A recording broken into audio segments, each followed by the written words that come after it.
Okay. Okay. Okay. I think I got it. I think I got it.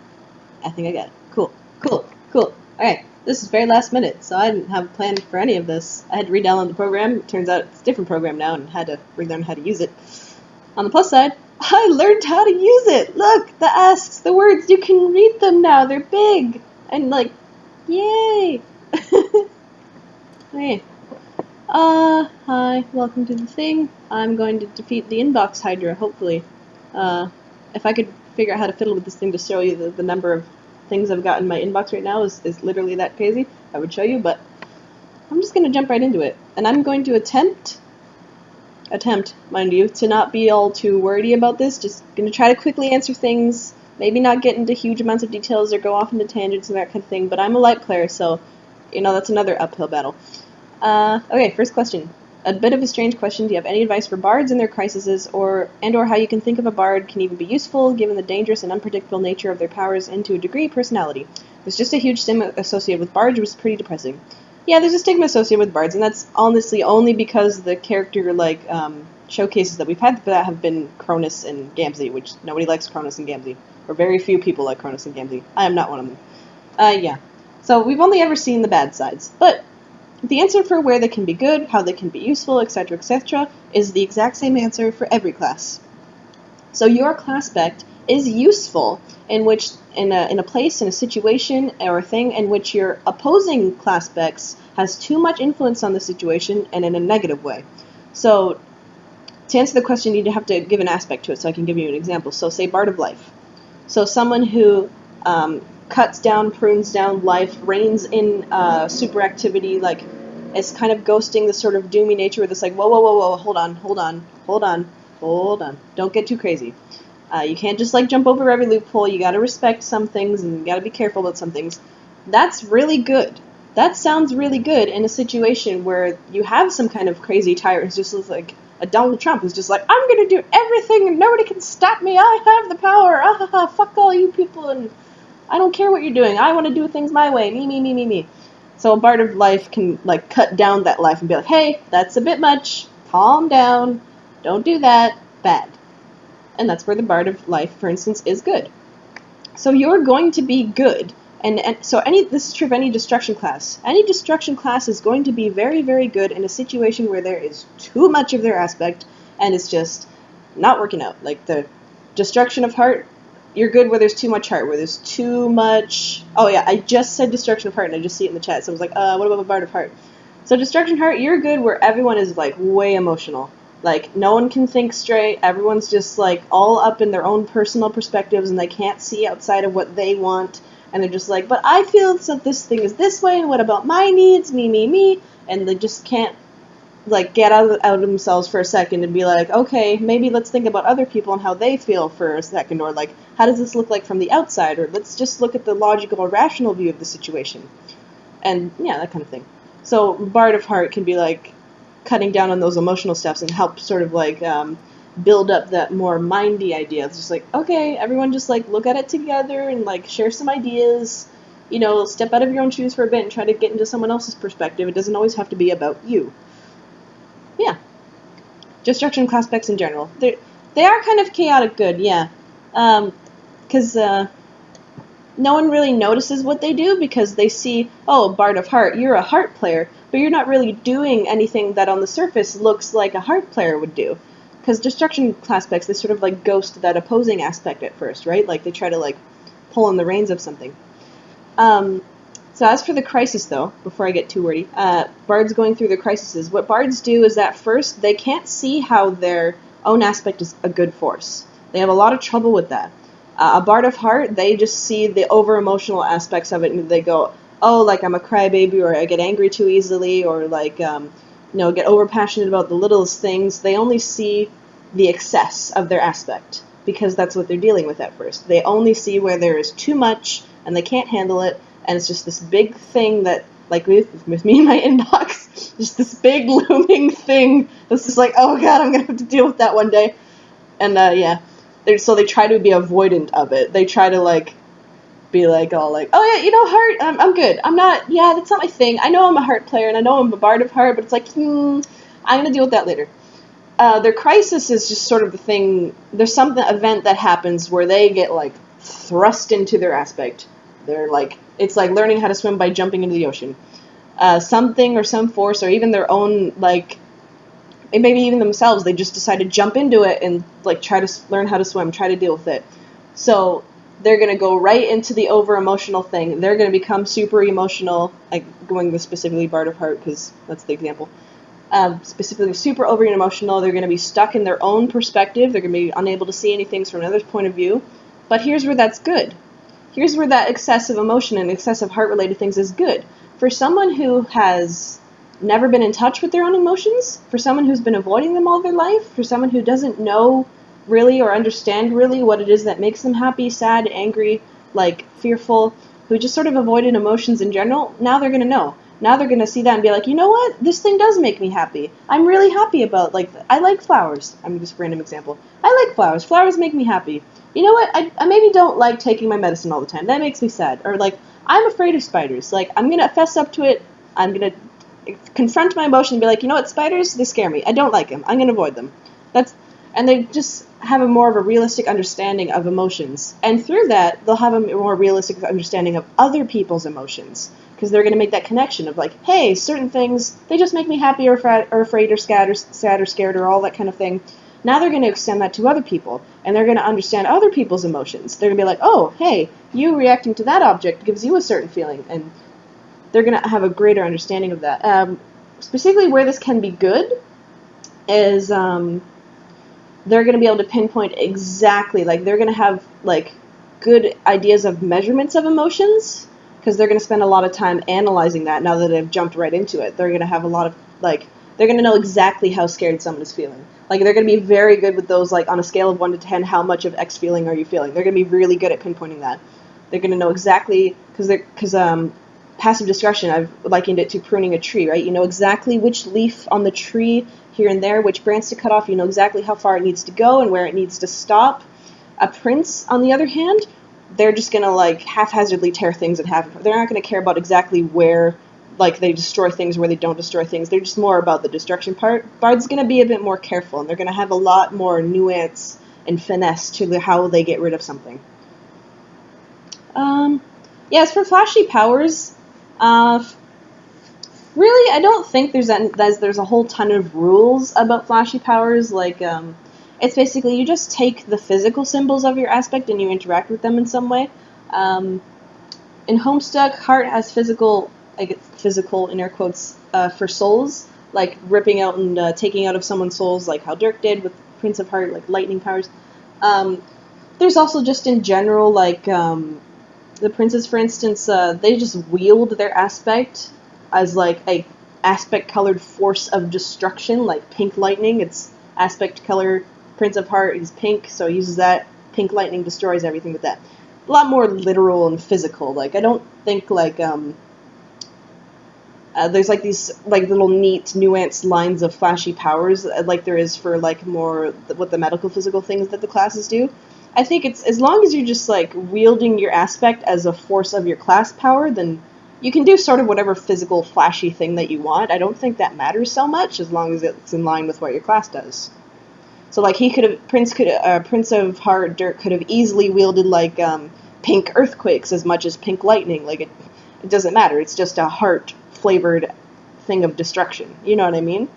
So, with a bard, with there being less, like, crashy, smashy, like, destroying, shattering discretion powers like a prince, and more like, you know, a rot, or a poison, or a slow decay, they could just have, like, an aspect-flavored version of that kind of power. So, like, Bard of Rage could have, like, a purple poison power that just, they touch things and it makes purple and just, like, fades away into, like, an unreal version of whatever object you touch. Like, something like that. It's kind of more loosey-goosey with flashy powers, because, I have to admit, it's, like, the one thing I'm not really, like, focused on.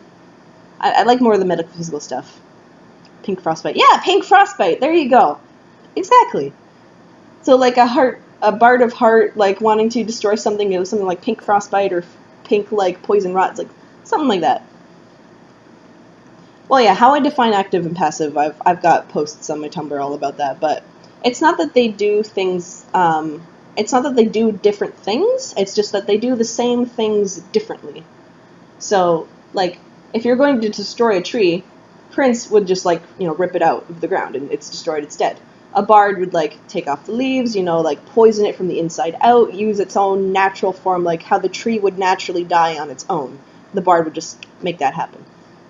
So they both destroy at the end of the day, but they just do it in different methods. Okay, I'm spent like 15 minutes on this one question. Next one. Okay, so I really relate to the light aspect and the void aspect both, and I'm really confused because they're supposed to be opposites. So I was wondering if you could compare, contrast the Knight of Light and the Knight of Void, because I know for sure I'm a knight, to help me understand them better. Only if it's not too much trouble, of course. Thank you so much.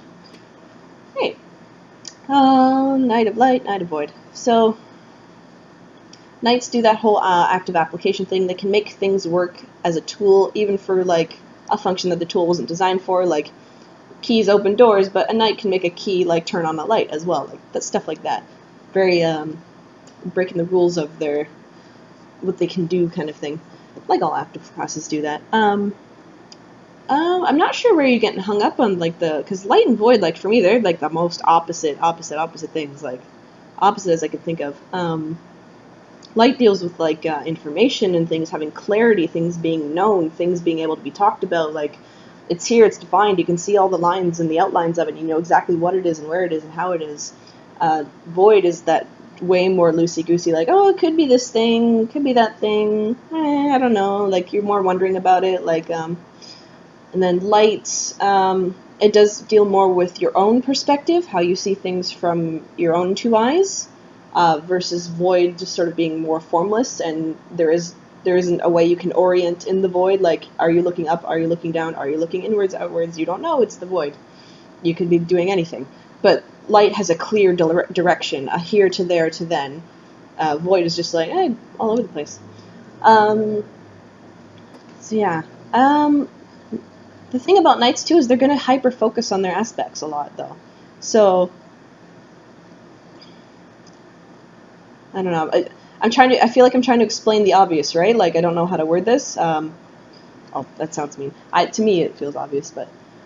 So the Knight of Light, like knights in general, they're going to have this obsessive effort for whatever it is that they're focused on with their aspect. Like, Knight of Light, going to be obsessed about bringing things into the light. Like, they want to understand things, they're going to want to know, they're going to want to, like, know exactly what they're dealing with. They want to have a list.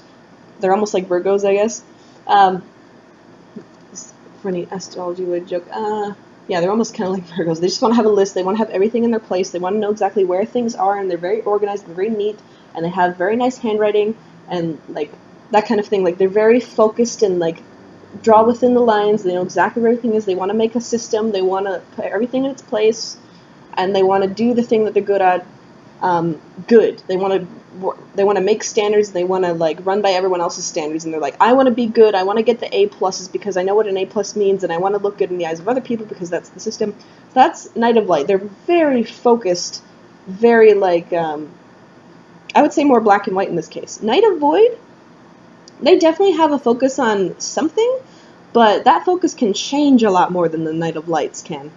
Knight of Void is going to focus on the void. So they're going to focus on nebulous concepts. They're going to focus on things that maybe have more than one definition, or, like, words that can have more than one meaning, or they might even find that because of this, they might not have a solid goal of what it is exactly they want to do.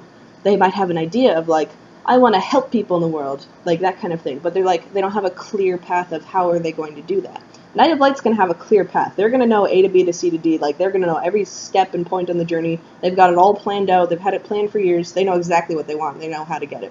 Or at least they want that. Knight of Void necessarily maybe doesn't want that. Maybe they want the end result of the journey and all that, but they don't necessarily know what every step of the way is going to be like. Excuse me. Hiccups. Oh. Talking too fast. Other things to do with Void. Knights of Voids are maybe going to be more secretive about things. I see that Knight of Rage in the comics, but I'm going to focus on my inbox more, because that's what the question was, but I see that. I'm not going to ignore you. I'm sorry.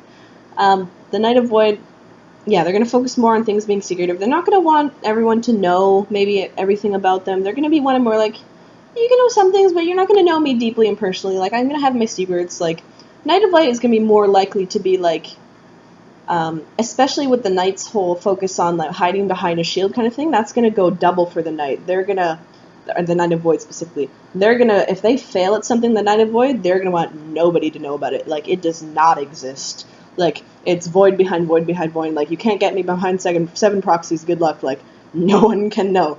Knight of Light, they're going to have a much more of an attitude of okay, this is wrong, why is it wrong, why is it not right, here's all the ways it is not right versus the way it is wrong, I'm trying to analyze, compare the two, like, why is it not right, why is it wrong, I don't understand, and they're going to be more open about that, as maybe with other people as well, because their whole thing is they want to bring clarity to something.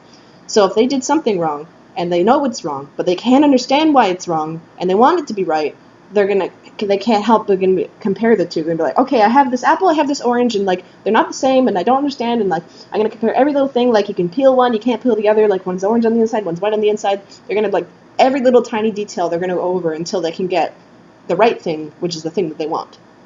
So they're more likely to focus on that.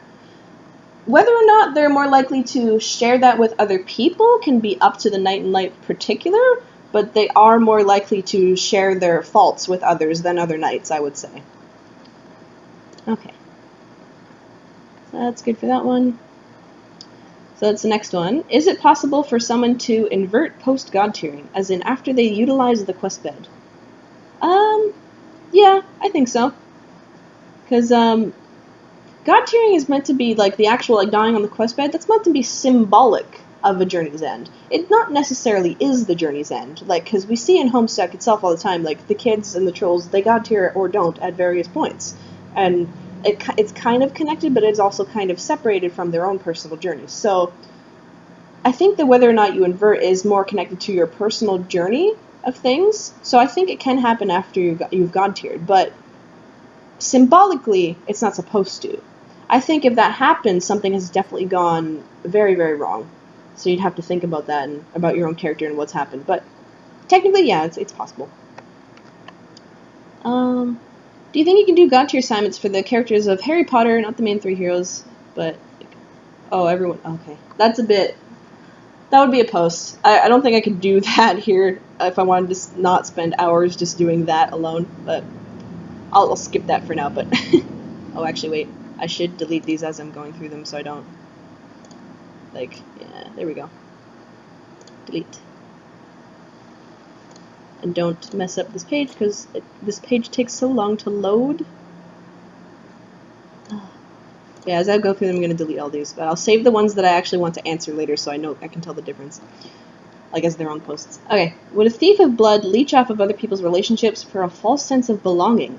I know a thief of blood can manipulatively steal a relationship from someone for their own benefit, but does this follow the parameters? Absolutely. Like, you can absolutely have a thief of blood, like, if they want to, just sort of be friend leeches, where it's, okay, maybe, here, there's the idea of leeching off an existing relationship, so, like, a thief of blood sees two people who are already friends and tries to sort of wiggle their way in between them, and then there's the thief of blood where it's, like, their direct friendship with someone else is one-sided and very leechy and just sort of, like, draining of the other person. This is bad thief of blood, remind you, like, good thief of blood obviously won't do this unless they want to be bad. But, like, a person who wants to, like, sort of steal relationships for their own benefit, for a false sense of belonging, wiggling their way into someone else's group and, like, trying to be the center of attention does, like, sound very thief-like, especially thief of blood-like. So, yeah, absolutely, I think you can put that under thief of blood, like, what they're likely to do, if they're, you know, evil and manipulative and that kind of thing. Next one, I'm a bit curious. You talked a lot about splinters from a Prince of Heart like Dirt and a Prince of Mind, like with how it destroys rolls, but then you came with the Sylph of Mind Heart sub rolls and how it reflects the abilities from the two Prince class. So that got me thinking, how would the opposite work? Like the Sylph of Heart with a Prince of Mind a sub roll, and the same with the Sylph of Mind and the Prince of Heart. This is a reference to a post I was talking about how AR was sort of like an inverse foil for Dirk, because he was representative of Dirk's Sylph of Mind sub roll. That might be something I have to, like, reflect on the posts again and, like, remember the context of that and answer that again in the post. Like, I'll add an addendum onto that post for this stuff, but I don't think I can do that here. Yeah. So I'll go to the next one. What would it mean if someone felt an intense hatred, fear, rejection towards certain functions of an aspect? Would it mean anything at all?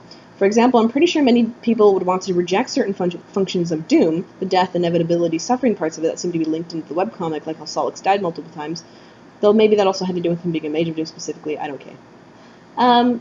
There are definitely classes and aspects that are like, got stereotypes attached to them. For instance, everybody hates bards, everybody hates princes, except if it's your favorite prince like Aridin or Dirk. Or everybody doesn't like rage classes. Usually it all stems from like people who, rightfully in my opinion, hate Gamzee and hate anything to do with Gamzee and think, oh, it's the Gamzee class, but nobody likes the Gamzee stuff, ew. Right? That's taking it a bit far. I dislike Gamzee as a character, but I understand his role. Like, it's not... The Bard of Rage isn't just Gamzee's class spec. You know what I mean? Like, he's just happens to be a person who has that role. So, bards and everything, like, they can be good, obviously. Princes can be good, obviously. Like, Kurlos and Dirk, and, you know, they all exist. Aridin I don't really consider an example of a good prince. Dirk's more of a prince that, like, found the good path despite having, like, problems. So it's like, eh. But destruction classes can be good, obviously. There's certain, like, aspects that people, like, they can't see anything bad in, which always is weird to me because they dislike Doom specifically. But it's like, all of the life players have been, like, the most hated people in Homestuck, as far as I know. Like, Condense, people don't like Feferi, people just really dislike Jane for some reason, like, I don't know. I don't personally dislike it, but, like, I just noticed, like, fandom reactions to those characters. Like, nobody likes the life players, so you'd think life as an aspect would have the negative associations with it, but I don't know. And maybe it's just human nature. People Doom, they just don't like death or inevitability. They don't like the fact that there's, like, stuff that has to happen. People like their freedom. They don't like being withheld in rules. But, like, at the same time, like, those things existing aren't necessarily bad. Like, yes, everyone's going to die someday. Like, that's just the nature of reality. Like, yes, gravity works. Things get pulled down when you jump. That's just the nature of reality. That's just an undeniable, like, thing that you have to follow. And life players more represent this idea that, no, you know what, I'm gonna do my own thing. Like, I reject your reality and I substitute my own, like, fuck you, like, I'm gonna do my thing and you can't stop me, rah, rah, rah. I'm gonna bring people back from the dead, I don't give a crap. And, you know, that's maybe more freedom-inducing and sounds good on the surface, to most people. But Doom is good. We need gravity. We need death. Overpopulation is a bad thing. There are always things that would be bad if Doom wasn't there to help things around. You need structure, and that's the huge, like, sort of fulcrum of what Doom represents, is structure. Because Doom is also tied to, like, the codes and the reality of the universe. Solix, as a programmer, is doing that. Ones and zeros, like dots and things like functions, in general, are Doom. Structure, rules, in general, are Doom. And some people may feel boxed in by structures, but, like, you wouldn't be able to build things without structures. Like, Doom is a solid foundation for things to grow off of. Like, they're just certain fundamental things. Things would just fall apart without Doom. Yeah, it's just stigmas and everything, like, so, I don't know. But, okay, to answer your actual question, sorry, what would it mean if someone felt an intense hatred, fear, rejection towards certain functions of an aspect? Well, me, personally, I would say, well, you're stereotyped against that. You just personally don't feel all up to that aspect and be like, you know, maybe I don't like this. And I don't think that means anything more than that. Like, you just happen to not like certain functions of an aspect. But if you are a player of that aspect, like, if you are a player of Doom and you just hate and you fear and you reject Doom and all that, that can be a sign of aversion. But if it's only towards certain functions, like if you like parts of Doom and you just don't want to deal with the other parts of Doom, that's not necessarily inversion, that's just maybe you specializing in your own class spect. Like, because not every hero of aspect is going to focus on the same things or want to deal with the same things. Not every light player is going to want to focus on symbolism. Some want to focus on luck. Some want to focus on meaning. Some want to focus on being able to see in physical manifestations of light. And maybe they're just like, because I think someone like Arania, for instance, doesn't care for luck. Doesn't care for the idea that, you know, maybe chance could happen and, like, you know, things can turn out okay. No, she had a very fixed idea of what she wanted to do and how things had to be, and luck was not a factor in that, despite her being a light player. So, it depends. If you hate the entirety of your aspect and you can't see a single good thing about it, that would be a sign of inversion, I would think. But If it's just parts of it that you maybe just don't mesh with all that well, but you mesh with and you work with other functions of your aspect, that's maybe more just you specializing to something, and there's nothing wrong with that. As long as you can see value in your aspect in some way, that's not inversion. Okay. If you have not done before Digidestined God Tiers, or if you did Harry Potter God Tiers, again, Harry Potter, I'll do that eventually, I think. Oh yeah, delete. Okay. And Digidestined, I think I have Digidestined God Tiers on my blog somewhere. I don't know, but I feel like I've done that before. So yes, I have done that. And delete. This webpage is so slow because there's a million asks. Alright, next one. If someone were to invert to or from a destroy class, what would it look like? How would anyone know the difference? Unless they said destroy class is currently in or past their crisis. In short, how would it outwardly appear different than the over-embracing or ghosting? At least, I think that's what they would look like. So, it depends on where they are in their path. So, at the start of destroy class, they're going to be ghosting their opposite a little bit because they're going to be focusing more on the just destroy aspect half of their class function. The other half of it is destroying with their aspect, using their aspect as a force of destruction in and of itself. An inversion for that, so instead of using their aspect as a force of destruction, the inversion of that would be using their opposite aspect as a force of creation. They're not destroying anything, but they're more focused on trying to build something up, to create, to fix something. In general, you got to think about the motivations of what they're doing in their actions.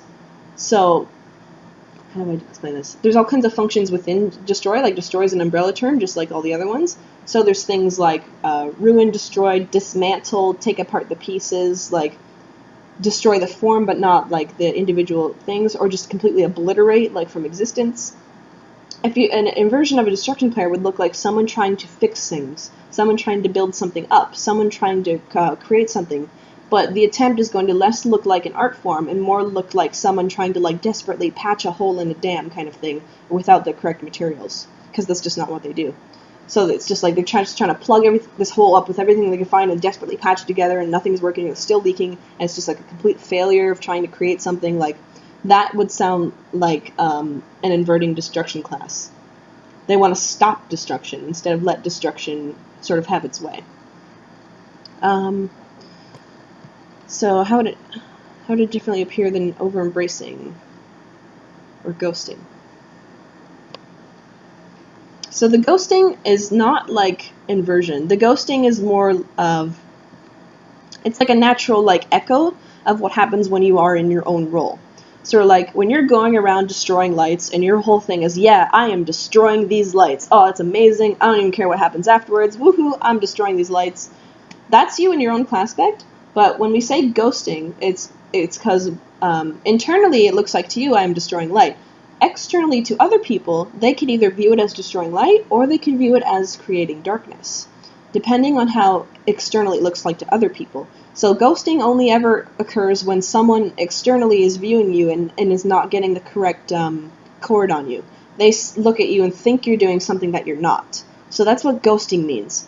Inversion is all internal. It's all you actually like doing the thing that like you're not supposed to be doing. So it's a bit of a nuance there. Like whether or not you're ghosting completely depends on how other people are viewing you. Whether or not you are inverting completely depends on how you are doing internally. So that's sort of the difference. Outwardly, like it can be hard to tell unless you know a person intimately. Like what would be the difference? It depends on the situation, I would think, because everyone would display these things very differently, and some people might just be very sort of like shy and internal about their stuff, so they would never like outwardly explain their actions and maybe just let people make assumptions however they like. And so being able to tell from the outside whether someone is ghosting something or actually inverting, you would have to know that person to be able to know. There's no real like trick or way to tell for sure exactly in every single case, so I don't really have much advice to give there. But there are differences, and you would have to get at the core of a person to really know. What sort of powers or abilities might an Heir of Blood have? Sometimes I get a little frustrated with these questions because, like, again, flashy powers is not really my thing. And it's just really, like, literally whatever you can think of that you can do, right? That involves your class spec. Because all you gotta do for flashy powers for any class spec is think about your aspect's physical manifestations, like blood has metal, has rings, has chains, has like connections, that kind of thing. Any kind of physical manifestation of that, and how your class interacts with that. So air is passive change. So you can passively change rings. You can passively change metal into something else. You can passively change like the magnetic properties between two things. Like those are all potential powers of an air of blood. Like all things you may or may not be able to do. It just depends on what you want to do. But if it falls within your class spec and you can make sense of it in terms of your class spec, like there's nothing saying that you can't.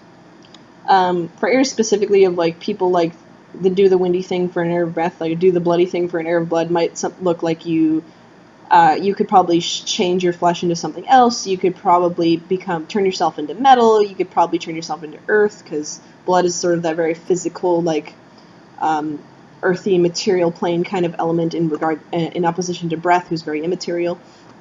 But blood also has lots of connections to metal and its ideas of magnetism, blades that cut, scales, chains, rings, commitments, things you can't escape, that kind of thing.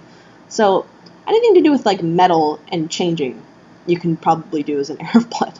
That's how loosey-goosey it can be with physical powers.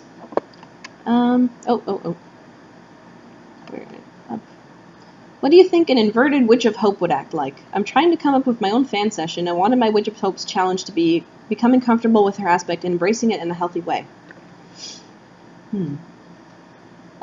So the crux here is the Witch of Hope is uncomfortable with hope, and is not really embracing it in the... So the opposite of that would be a Seer of Rage. Usually what happens when a witch inverts is that they're giving up on trying to change, and they're focusing on trying to understand why instead. So instead of like throwing things at the drawing board and like trying to figure out, okay, does this work? No. Does this work? No. Does this work? No. Does this work? No. They're getting very discouraged, and like everything they're trying, everything they're throwing at this problem, everything they're trying to do is not working. So they're giving up trying to affect anything, and instead they're reverting back, they're going inwards into their own head, and instead they're focusing a lot more on the theoretical and trying to understand why. Problem is, not going to work, and they're just going to get very frustrated, because a witch's natural thing is just to go out and try things. They're not going to have the kind of understanding that a seer is going to have, and a seer internally, withdrawing internally and trying to think about a situation before going into things is good, because that's what a seer is good at. A seer can look at all the angles, they can look at all the things, they can make the connections, they can understand what's going on before they put into action. A witch is just they're just gonna think themselves in circles and just get even more frustrated because they can't make the connections that a seer could when they try to sit down and think about it.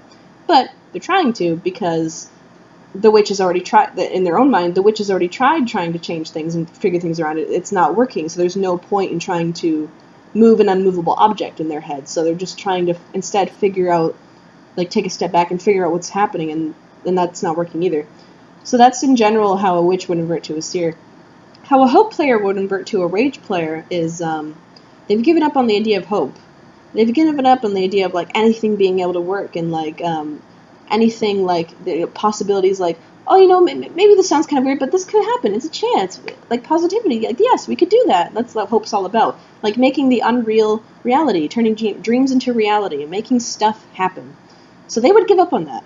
And instead they would turn back into unhealthy version of rage views, which is like, you know what, no, some things just can't happen. It doesn't matter if you want it a lot. It doesn't matter if you think there's a way. It doesn't matter if, like, you know, you think about it really, really hard and you imagine and you dream all you want. It's not going to happen. That's an unhealthy rage player, or sorry, an inverting hope player going into unhealthy rage ideals.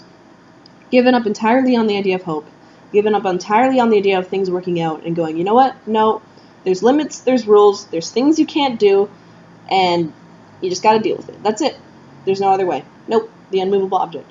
So Witch of Hope inverting into a Seer of Rage, then, would be someone who previously was used to just, like, throwing everything at everything, and just everything working out no matter how they wanted, like, to or not, like, just, it all works. It all works. They're able to change things. You know, they can make dreams to reality. Like, there's no reason why anything shouldn't work. There's no rhyme or reason to any of their actions. Everything just did what they wanted all the time, and they loved it.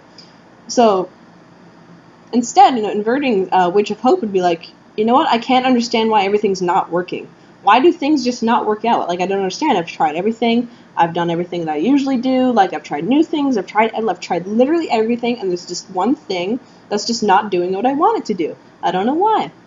And it's just, they're just trying to think of, like, they're incorporating, they've encountered this new belief that, hey, there's this thing I can't do. And they're trying to think about that. And they're just trying to come up with a way that meshes with their worldview of, like, maybe some things can't be changed, or maybe some things can't be real, and, like, what does the world look like when there's things that are like that? And they just get so confused thinking about that. They just get stuck in this idea of, like, trying to figure out what's real and what's not, that they forget that they can make anything real if they want. And they would become, I think, very, very cynical and trying to think about new things, and there's this whole idea of they would just give up trying. So yeah, that's what I think it would look like. However, how you decide to get over that is more, like, unique to your character. I'll admit, I'm not really, like, a character individual making blog. I'm just, like, a class spec in general blog. So when you ask me, like, how would my character in specific overcome this challenge, I'm like, I don't know your character, so that depends on your character.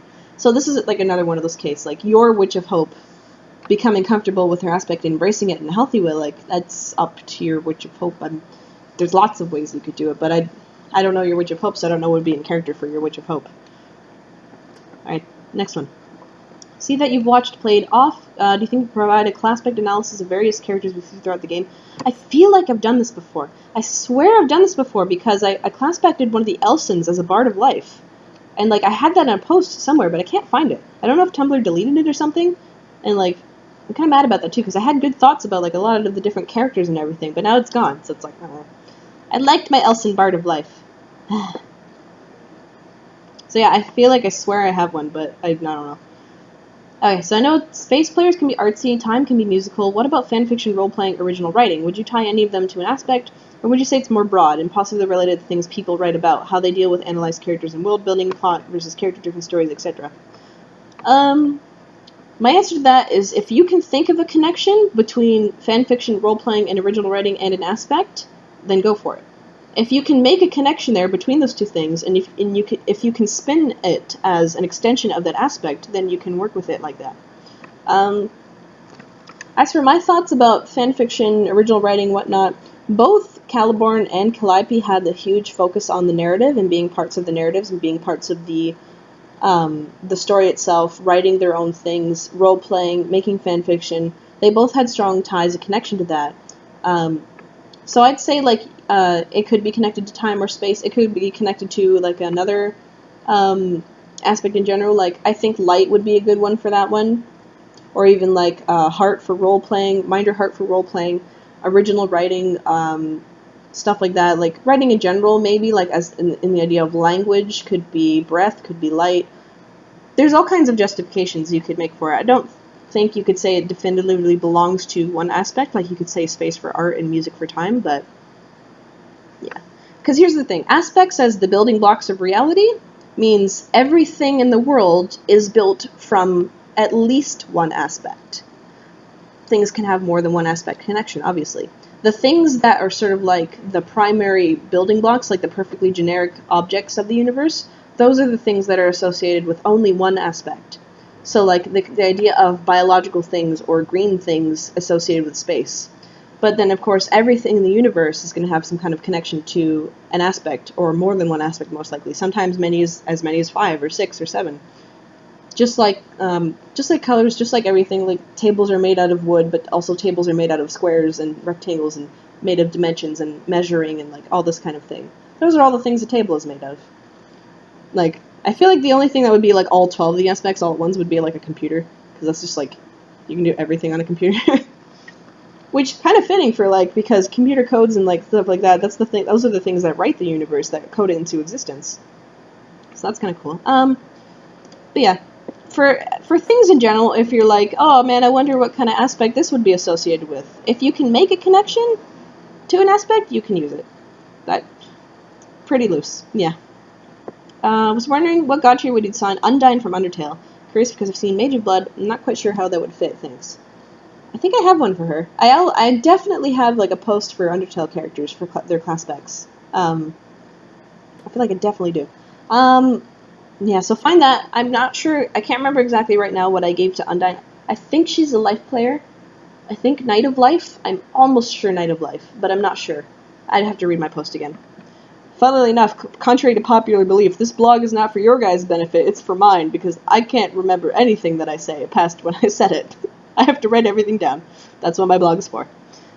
Would a boomerang be a good weapon for a sea of space? By the way, your blog is awesome, so are you. Thank you. I appreciate it. I run off of praise. That's true. Would a boomerang be a good weapon for a sea of space? Yeah, you could say that.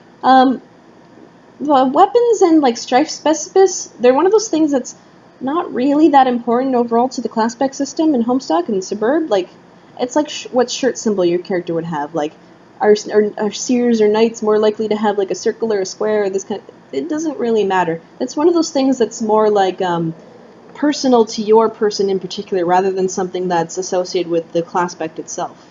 Especially because in the God Tier system itself, there are things like the Gift of Gab where you speak any language, and there's things like, what's that, kitty camper's sash something blah blah blah. There's one that lets you use any strife specifics, and Jade has it.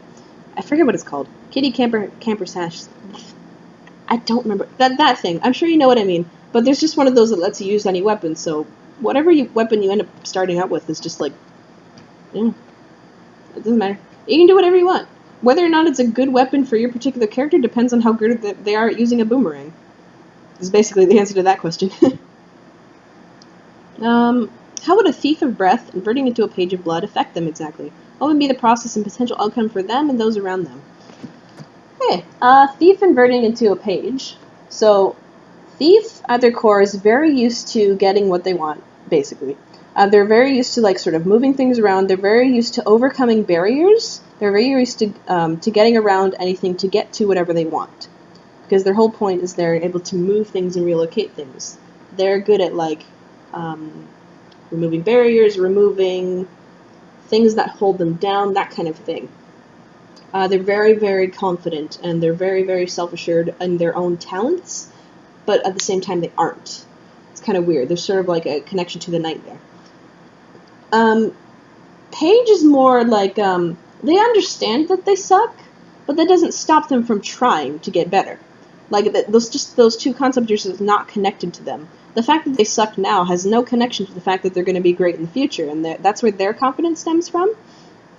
But a thief inverting into a page is more going to just focus on that first part, like the fact that they suck right now.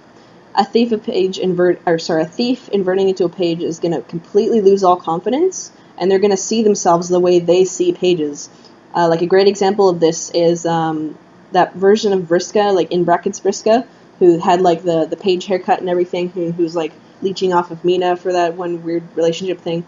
She was the whole, like, lost all self-esteem, lost any kind of connection to the things that she was able to do, and was like, you know what, maybe I can exist, like, I just can't do things by myself, and I need other people to support me, and, like, it just, you know, I can't do things on my own. So thief inverting to a page is going to lose all confidence. They're going to be like they're going to focus on that, I suck right now, and I'm always going to suck, and it's never going to change, ever. And so they're less likely to affect other people around them, a thief inverting. They're more likely to withdraw, because they're an active class inverting into a passive class. An active class thief who's like a thief and they're in their heyday, they're affecting everything. They're just going around affecting everybody. Like, they're meddling with everything, they're going around, they're moving things around, like, they're going here to there, like, they're just going everywhere and affecting everything. So them inverting is them going to be withdrawing. They're going to be affecting everything less, for sure. Because they're going to think there's no point, like, because they can't do anything, that they're shitty at everything, and they're not good, and they're, you know, why do something like this? Obviously someone else is better for this, versus a thief who's healthier, even over embracing, would be like, you know what, I'm the best person for the job 100% of the time. Shut up, sit down, let me do it, because you can't do it right, and I'm the best. So that's like a thief over embracing. So, yeah, they just think they suck, and they will stop affecting things, they'll give up, they'll get so depressed, they'll just be like, Or they might even, like, ironically try to accept it, like, and be like, you know what? Like, yeah, I'm a shitty person who can't do anything, and that's okay. I can just sit down and never do anything again, and I'm fine with that internally. No, I'm not fine with that, but I don't want to say anything. Oh, I'm gonna sneeze. Oh, no. Hey. Breath inverting into blood. Breath has all kinds of ideals about being independent and not connected to people, and, like, able to exist singularly by themselves, and not really needing anybody else. So they're just floating along, like, doing their own thing. They can get through, and, like, there's no thing that's unpassable for them. They can get through anything because they're intangible, like breath. Like, nothing ever really gets to them. Like, it's water off a duck's back. Like, they can just shrug anything off and get through anything and be like, throw their hands and be like, you know what? I don't care. I'm fine. I'm cool. Let's just get over it and, like, move on to something else. That's breath. So them inverting into blood, so is them suddenly being affected by something, and they weren't expecting that. And they're like, oh no, you got to me. Like, you're actually, like, holding me down, and, like, you're stopping me from doing things, and, like, I can't get through this wall, and, like, they find themselves in front of a barrier for the first time in their lives that they couldn't get past, that they couldn't get around. They're confronted with the idea that, hey, I can't do this. Oh no, what do I do? An inverting person would just immediately give up on breath and be like, I will never get through anything else ever again. This is it. This is the end of the road for me. Nothing matters anymore. I can't do anything. Like, I'm stuck here. I can't get anywhere else. I'm, like, my feet are welded to the floor. I'm stuck here. I can't move. There's nothing to do. And I need someone else. I can't be alone. I need people around me. I need connections. I need a ladder. I need to get out of here, but I can't. So they're completely lost all reliance on themselves and are reaching out their hands to someone else and be like, help me. I can't do anything for myself. I'm completely helpless right now. I can't move. I can't breathe. I can't do anything. Help me. So yeah, that's basically what I think a thief of breath inverting into a page of blood would look like. Someone has completely given up hope and is just reaching out for help desperately for someone else. Like, to the point where, like, they can't even do things that, like, you think they can do. Like they're at the breaking point where they like, try to tie their shoes, and they've always known how to tie their shoes, but today they're just having a hard time of it, and, like, they can't do it, and they're getting frustrated. They're trying to figure it out, and for some reason today it's just not their day. And then so they leave their shoes untied, and they start bursting out crying and thinking, I can't do this. I can't even tie my shoes. I need someone else to tie my shoes for me. My life is falling apart. Oh no. Like, they just turn into that. Like, and even, like, you just want to shake them and be like, get yourself together. They're just shoes. You can tie your shoes. Hold yourself together. You'll get through this. Yeah. I wanted to ask about how would a female Knight of Hope with ADHD, who is INFJ, INTP, would act if they were put into trickster mode. I'm really curious what would happen. Could you please explain? I'm going to be honest right now, I have no idea. I have zero idea. Because all of those things will interact with, like, okay, don't know what this has to do with it. Nothing. Knight of Hope, that describes, like, a general course of action, that, like, a general umbrella of things that you could do, and I don't even know which ones of those you have chosen to interact with. I've already spoken about how I'm uncomfortable, like, talking about how mental illnesses and that thing affect God tier, because I really don't think that they do. Like, I don't think they affect what God tier itself that you have, but they can definitely affect which parts of a God tier you focus on. But, like, again, I don't know which ones you were talking about in this thing. This, I've already spoken about. MBTI and Classpect, they touch on similar things, but not the same things. It's really an apples and oranges comparison system. Like, they don't talk about enough of the same things to make any kind of real comparison between them, so they're just different things. And then trickster mode. It depends on what you mean by trickster mode. For instance, do you mean the one shown in canon where everyone, like, you get bopped by a life juju and get, you know, stuff happen to you because you get all lifey and excited and everything else, like how Jane did it in canon? Or, you know, do you mean just in general, like, candy mode, haha, sugar everywhere we eat? Like, I don't know. So, like, I have no idea. You'd have to think about that yourself, man. This is, again, one of those sort of, like, how would I do this thing in this situation that I've never been in before? And if I don't know you, I'm just like, I don't know. I have no idea. I have a few questions about the Knight of Blood Classpect, which is my fan trolls god tier. What kind of powers would the Knight of Breath have? Knight of Blood or Knight of Breath? what could a quest or land of his be? Also, it's like asking about one. What would these things would look like for a rogue of blood? My God, you're started bothering. Yeah, again, it's your character. I've talked about flashy powers, and it's like if you can make an argument for it, you can do it. Is basically how I see it. Like there's no reason not to. As for a quest or a land, that's more of like you have to think about that with your own character and what it means to them personally. Like there's not just like 168 different lands, and if you are a Knight of Blood, you always get the same land, and like it means this exact thing. Like it's different for every person, so it's not really dependent that much on the class spec stuff in general. But I will say this: in general, your land quest is going to be a place where your class spec is useful, where you tapping into some version of your class spec's powers is a good thing, because it's trying to encourage you to become that god tier any way it can. So your problem should be something associated with your inversion, I would think. Something like that. Something like opposite. So if you're a blood player, your problem word should be something associated with kind of like a non-blood related thing that's getting in your way. And then your solution words should be something associated with your class spec, either the class or the aspect. But just your god tier in general, showing that your god tier is the solution to all the problems on this planet's thing, like on this quest land's planet. So that's sort of in general what your quest should be. The details of that, though, I wouldn't know, because that depends on like what parts of the Knight of Blood that your character specifically connects with, like what ones do they like to use, what ones do they think is useful, what ones do, like what kind of problem your land has in general, like how does that connect with the problems that they have, like that their class spec helps them with, like all personal things, right? So I'm just not that kind of blog, and like I feel like 90% of the questions I have are all those things. What would an inverting page look like? So we just did the inverting thief. So an inverting page is someone who, like, pages start out being like, you know what, I'm not good right now, and that's okay. Like, I will get good eventually, and that's fine. Like, I just gotta keep trying. A page inverting into a thief is gonna do like a complete 180 to that and be like, you know what, no, I am the shit. I'm doing everything perfect right now. Don't you dare tell me I'm making a mistake, because nothing I do is wrong ever. Ever, ever, ever, ever, ever. And then they would just, like, pages are very used to fixing problems. They're very used to being like, you know what? I fell on the floor, dust myself off, try something new, do something different, let's go. Thief is very much like, I do the same thing all the time and it's always worked out for me, so I don't see a reason to do anything different. So a page and trying to invert into a thief, that's someone who got frustrated with keeping trying. They got frustrated with the page's slow path and just like, you know what? I'm done. I'm done trying new things. I'm going to stick to this one thing. I don't care if it's wrong. It's not wrong. You can't tell me it's wrong. It's the right way to do it, and I'm going to keep trying to do it until it turns out the right way.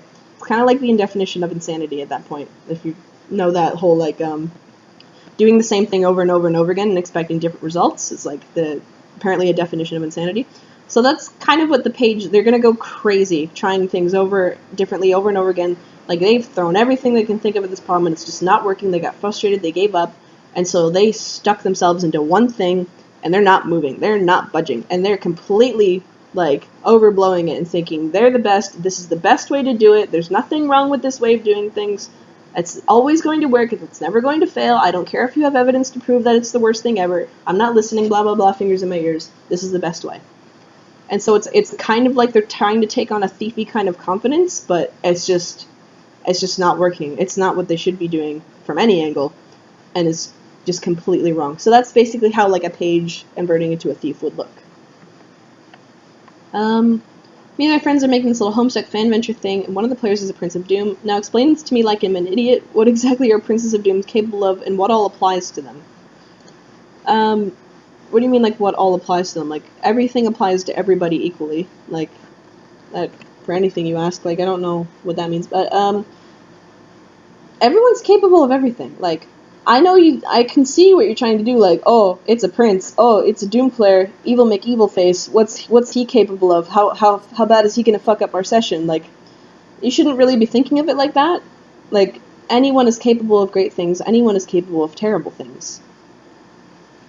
Like, when you ask me what a Prince of Doom is capable of, I'm gonna just completely flip the script on you and tell him everything that he's good. Everything the Prince of Doom that's capable of that's very good is, oh, I lost my train of thought. Damn it.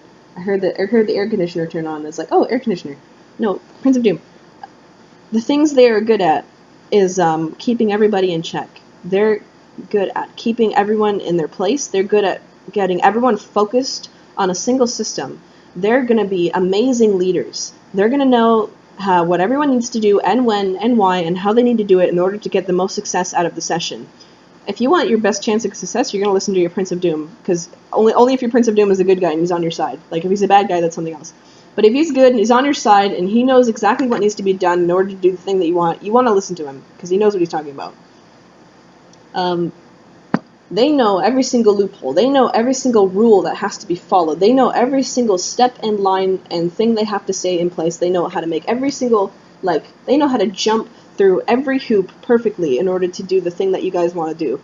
So anything that sounds like that, he can do it, or she can do it. Doesn't matter. But yeah, they know exactly how wide, what color, each hoops are, how they're off the ground, exactly how much force they need to do, who needs to go through what hoops at what time, and just every little detail and thing and stuff that you need to do, they know how to do it. Because that's just what Doom is all about. But the thing is, too, they know exactly what ones need to be disregarded as well. They know exactly, okay, if we jump through this hoop, it says we need to jump through us, one of us is going to be set on fire and die, and it's going to be awful. So instead of being okay, someone who wants to sacrifice themselves for the greater good, the Prince of Doom is going to be I'm going to do that, and I'm going to be fine, because I can do that. I'm going to jump through this hoop, and I'm not going to set myself on fire, because that's what my power is. You guys don't have to sacrifice yourselves for anything. Let me take care of this, and we'll get through this. Self-sacrifice, I think, is definitely a phrase that fits the Prince of Doom very well. They are definitely someone who, instinctively runs in front of you, pushes you out of danger, takes the thing for themselves, and turns out okay. Because that's what their power is. So yeah, they're like your best friend. Ultimate Mama Bear, Papa Wolf, Prince of Doom. You wouldn't have thought of that, huh? But that's true. Hi, I have a problem with my class because I hesitate between Rogue of Mind and Maid of Mind. You said Rogue of Mind would have problems with making decisions on their own, and Maid of Mind would need others to tell them how to act in certain situations, but if you find a moment for me, could you explain personal problems of both aspects more minutely? Sorry if that's a problem and for my bad English. Okay. The thing about the Rogue of Mind is that, at first, they see what they're dealing with, and they think they can't handle it. They think, it's not for them, this is for someone else to deal with, it's sort of similar to a bard and that kind of thing, but the rogue specifically wants to push it on to someone else, and Rogue of Mind, they want mind things to be taken care of. They care about mind. They know and understand mind deep down, but it's just their lack of confidence saying, I'm not maybe the right person for this job. You know what, you over there, you can do this. Come here, you. You can handle these things. I'm going to push them off onto you, and you're good. And the other person will be like, what? No, you're the Rogue of Mind. And the Rogue of Mind's, no, you're good. But then they're going to, of course, the other person's going to wander off. They're not a mind player, and they're going to start doing all these mighty things. Then the Rogue of Mind's going to come back and be like, you know what, I know I gave this responsibility to you, but, could you do that in this kind of way, and, could you do it in this thing, and, yeah, you're good, no. Okay, no, one more thing, just do it in this certain way, and, no, you're good. Do I want to handle it? No, I don't know how to do anything. That's why I gave it to you. I just have all these opinions about how you should do it because I know my own aspect deep down, and I understand that I know my aspect, and I know how to do it right. I just don't want the responsibility of it. That's a Rogue of Mind. They know they're the person for the job. They're just not confident about it, really. And they try to convince themselves that they're not, and overall, they just don't want the responsibility. They don't want to deal with it. Someone else can deal with it, but then they get mad because someone else is not dealing with it the correct way, the way that they would, so then they gotta nitpick at them, and it's so that's kind of a Rogue of Mind. A Maid of Mind is different. They start out having no perception, no idea what to do with their aspect. They just start out complete blank slate. There's not a secret underlying layer of, I actually know what I'm doing, like the Rogue of Mind has. The Maid of Mind is just a complete blank slate, and their whole thing is they create their own way of interacting with their aspect. That's their whole path, is just how they interact with their aspect is something that they figure out personally for themselves. So when I say that they start out needing others to tell them how to act in certain situations, I'm comparing a maid to a child who needs sort of the advice of the adult. But the whole thing about a child is that they don't stay a child. They eventually become adults of their own, with their own ideas, their own ways of interacting with the world, and their own path to take. That's not necessarily identical to their parents. The rogue in this scenario would be a parent who doesn't like responsibility. Basically, pushing their responsibilities off to someone else. That would be their equivalent metaphor in this. But a maid starts out like just like a child, a blank slate, someone who like doesn't know how to interact with the world and with reality yet, and who builds their own way of doing that, who creates it from the ground up, from scratch, right from the drawing board. So yeah, depending on how like quickly they grow and how much like that, they'll start like they'll either rely on others for that thing a bit more, like, or they won't. It depends. But their whole point is eventually they will do everything for themselves all the time. Just like the Rogue of Mine's whole point is they will take care of things on their own because they knew they could do that all along, and they just didn't like the responsibility. That kind of thing. Does that make more sense? Like, there's similarities, but there's like minute like differences between them too and how their paths are. I've heard conflicting things about whether Gen 1's glitches have been fixed or released. Oh yeah, this is when Pokemon Yellow came out for the 3DS. Yes, all the glitches are still in the game. I've done them myself. It's great. Do you think it's possible to elaborate a theory that brings together Myers-Briggs and Claspect? Short answer, no. My intention is to relate what you are with what you want to be in a way that, for example, a mind player who is more naturally inclined to feeling than thinking could be a struggling class like a page, while a mind player is more inclined to be thinking. Yeah. Like, Myers-Briggs and Claspect, they're just apples and oranges. They deal with something that looks similar, like cognitive functions and goals in life, and who you are, how you think about things. Feels like a big nebulous area of things that all could relate, but there's just differences in the nuances in between them, and like when you look at it, it's just apples and oranges. They might both be fruits, but they just don't do anything that's the same, and there's no way of connecting them one-to-one. Like, you can't say that someone who's like INTP is always going to be a seer, or someone who's like INFJ is always going to be a sylph. Like, they're just it would be stereotypes is the problem, right? That's my problem with this. If you're saying that all sylphs are INTPs or all INTPs are like sylphs, you're stereotyping both of those things into a certain realm of reality that's just not real. Like, you're assuming that all sylphs are going to think and act the same way. You're assuming that all INFJs are going to interact with the world in the same way. It's pigeonholing both of them into stereotypes that neither one of them really have. So, I know people like that, oh, there's 16 Myers-Briggs, there's 16 classes, like, ooh, what's one-to-one, like, I wonder what they could be. Natural pattern finders, we want to find patterns, we want to put things together, but those are just two things that, like, they're just offset from each other. One's a square, one's a diamond, you know what I mean? Like, you just can't fit them into each other, and if you did, you would be turning someone on his head into something that they're not. So yeah. I'm having a very difficult time figuring out what claspect I am, because I'm a person who's very calm, tranquil, acts on instinct most of the time. Got any speculation for me, because I'm stuck between two claspects that I think that I am, either Sylph of Doom or Knight of Rage, so any help would be appreciated. I'm not that kind of blog, I'm sorry. I can't really claspect people unless I know them, unless, like, I know who you are. Like, telling me that you're calm and tranquil and you act on instinct tells me nothing about you, like. But even if you sent me, like, 3 pages telling me all your individual traits and, like, quirks and all, like, I would just see that and my eyes would go blind. Like, I just don't understand people that way. That's not how I understand people. Like, because you can have a calm and tranquil and acting on instinct person from any god tier. Like, it doesn't tell me anything about your god tier, so I can't god tier you based on that. And that's why I don't do these things, because I'm not good at them. I'm not good at interacting with people. I'm good at the class spec system itself, separate from anything else. I'm not good at interacting with people. That's the difference. I'm sorry I'm not that kind of blog, but I'm just not. There are other blogs out there. Oh, here's a big one. Void, skill, light, luck. Sorry for the bad title. I'm putting this as a submit because I have no idea how long it's going to be.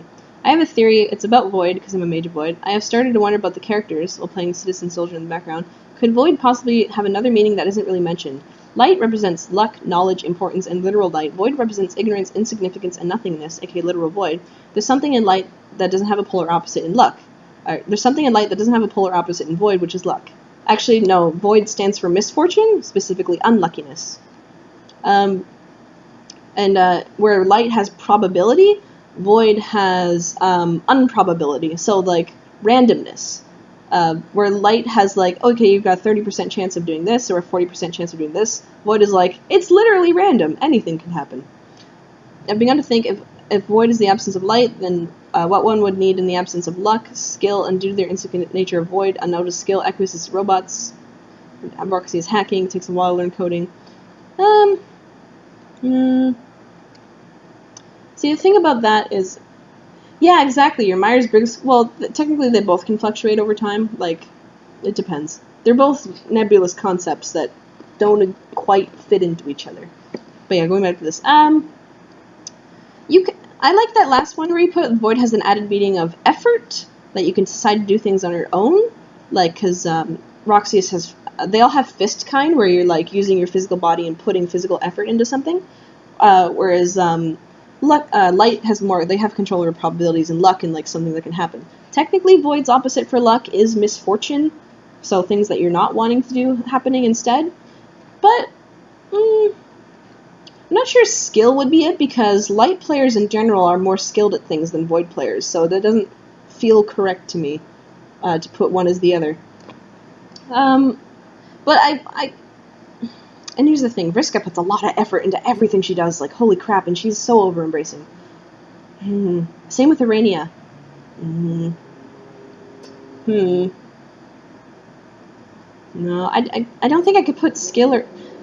And here's the thing, everyone puts skill and effort into everything. That's not really something that's, like, made up of only one aspect. That's more, like, just something like, if you're going to put, like, personal effort into something, skills, like, that feels something more personal to you. That feels something more that's, like, heart associated. Like anything. I'm not sure I agree with it. I'm not sure I agree with this part, like... No. It's more that it's luck and misfortune, I think, rather than skill having anything to do with it. Because it's not that void players affect the amount of skill that something has. Like, it's not easier for Roxy to hack. It takes a lot of skill for Roxy to hack, just like it would take a lot of skill for somebody else to hack. Person interacting with light and luck, they can turn luck in their favor. They can make it so that they are luckier, and that, like, luck works with how they want it to work. Void players can't make skill work how they want it to work. You know what I mean? Like, Roxy can't just make something easier for her to do. You know what I mean? Like, they don't work the same quite way that empowers for aspects. So, I don't think that's it. So, unfortunately, I will have to disagree. I'm so sorry. I tried to search for it, but didn't really get an explanation. How exactly does a Rogue of Blood do their god tier actions? Like, Roxy robbed objects of their nothingness, but what would a Rogue do with the blood aspect? Steal a relationship, give to someone else? Well, what Roxy does is she stole from the void, too. You have to remember that. She stole from a place that was no longer existent and no longer was there. It was just sort of floating in the void, and she took a matriarch from that place. And she can steal the concept of non-existence from objects as well when she makes, like, things like the half matriarch, half perfectly generic object, which never existed anywhere ever. Yeah. So Rogue of Blood would either be able to steal things from relationships or steal relationships, or even use relationships to steal things. Like, it's all sort of intertwined with each other. So, yeah, I mean, I think they could steal a certain kind of relationship and give it to someone else, but not quite literally, like, as a flashy power. They could be, like, they couldn't just snap their fingers and that would happen. No. A Thief of Blood might be able to do that. A Rogue of Blood has got to go a different path.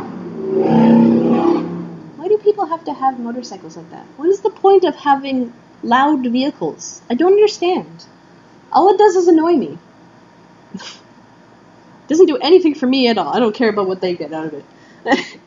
Okay. So, if a Rogue of Blood was trying to steal a relationship and give it to someone else, they're a passive class, so they would have to do it the way that the relationship itself would naturally sort of go about doing that. So they can put two people into an environment that would be conducive to them getting a certain type of relationship together, but the two people themselves would have to build that relationship themselves. Or, like, a rogue of blood could, like, say bad things to each other about the other person, and then those two people on their own would break up their relationship, but, like, the rogue of blood has to work within realistic boundaries. Because they're a passive class. Like, they have to think about the effects, and they have to use their aspect the way their aspect would naturally function. Roxy could do things that felt more magical and, like, out of nowhere, because that's how Void works. She was using things within Void's natural function of, like, randomness and mayhem and, like, anything happening anywhere. A Rogue of Hope would be able to do something similar, but Rogue of Blood, they would be forced to do things within how blood normally functions, because that's how passives work. So they would have to build up and destroy relationships, how those relationships would have naturally built up or destroyed themselves over time. They can just sort of speed the process along.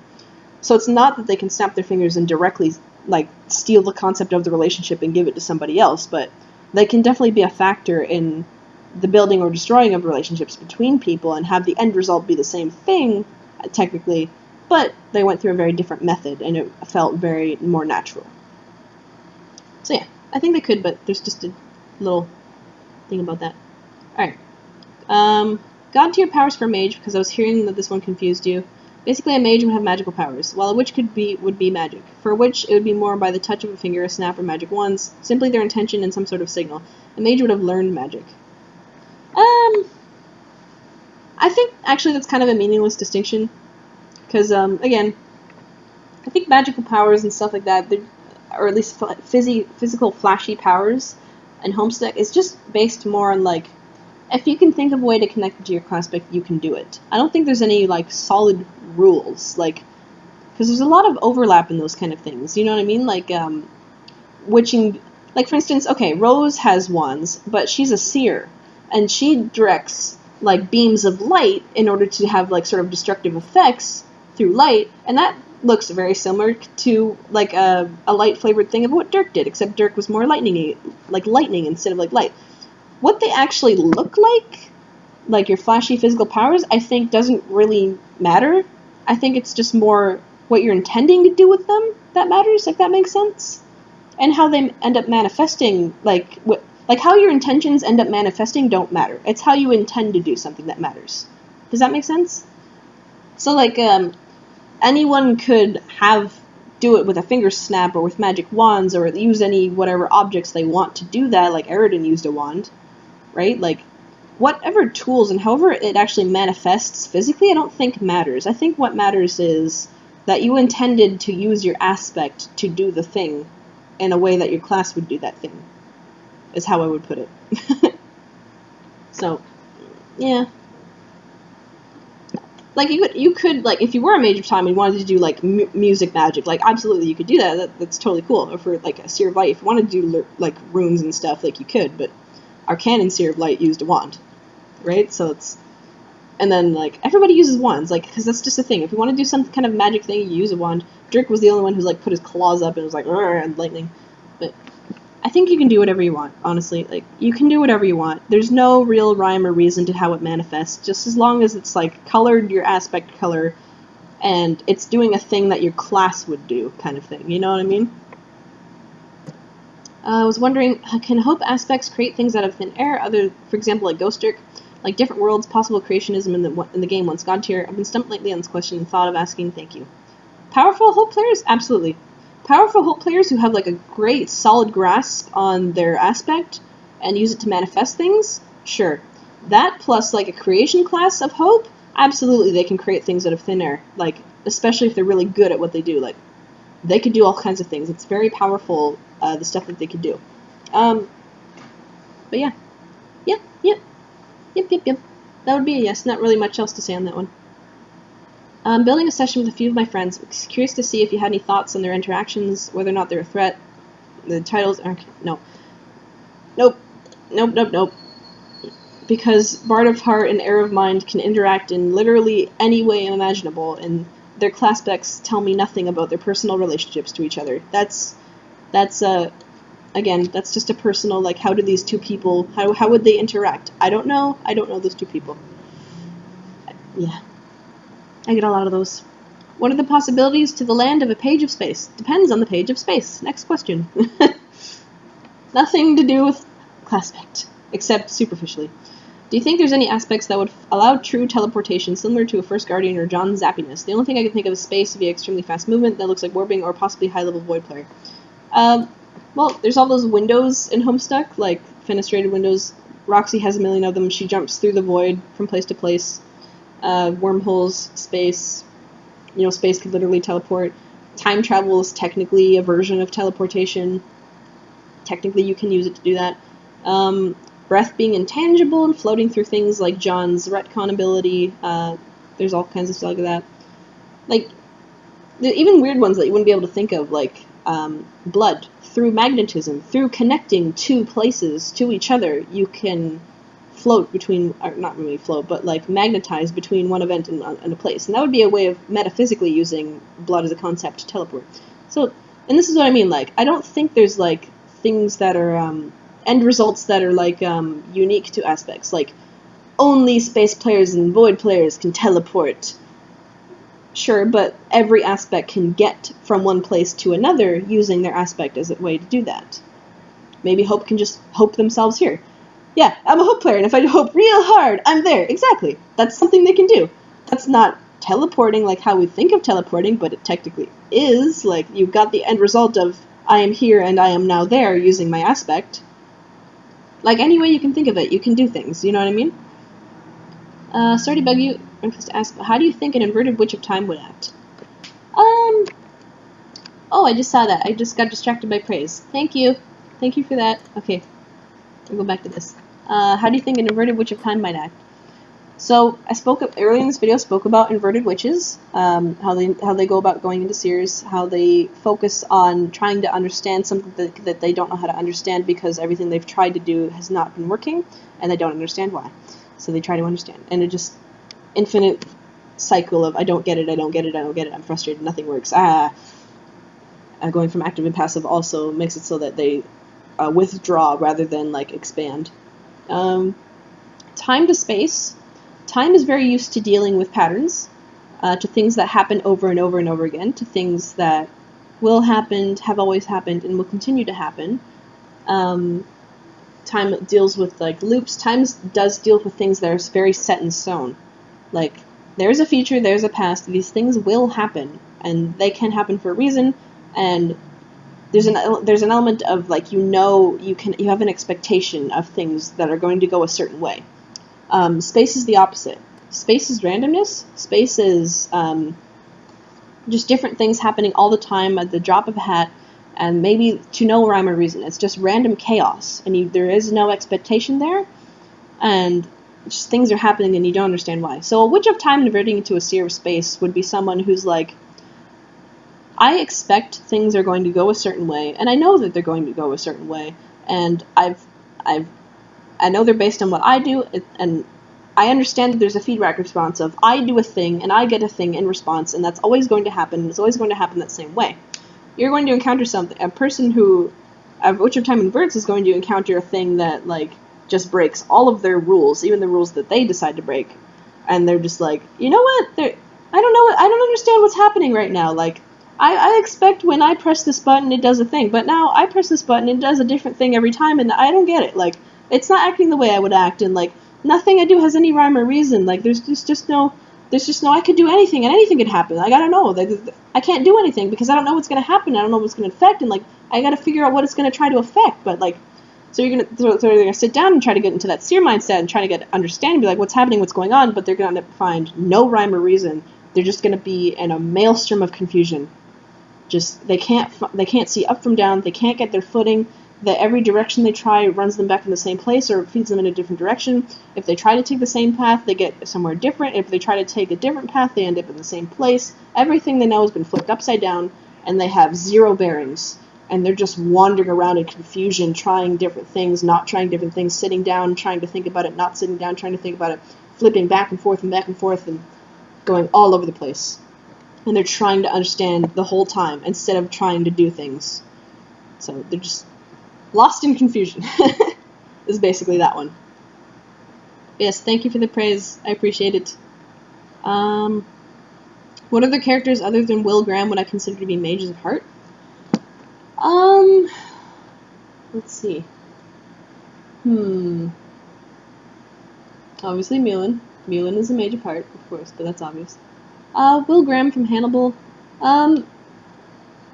See, the thing is, I don't know if that's changed because, like, I only saw, like, I think the first or second season of Hannibal, and I know, like, there's been other seasons since then where stuff has happened and it's been different and Will's gone crazy and stuff like that.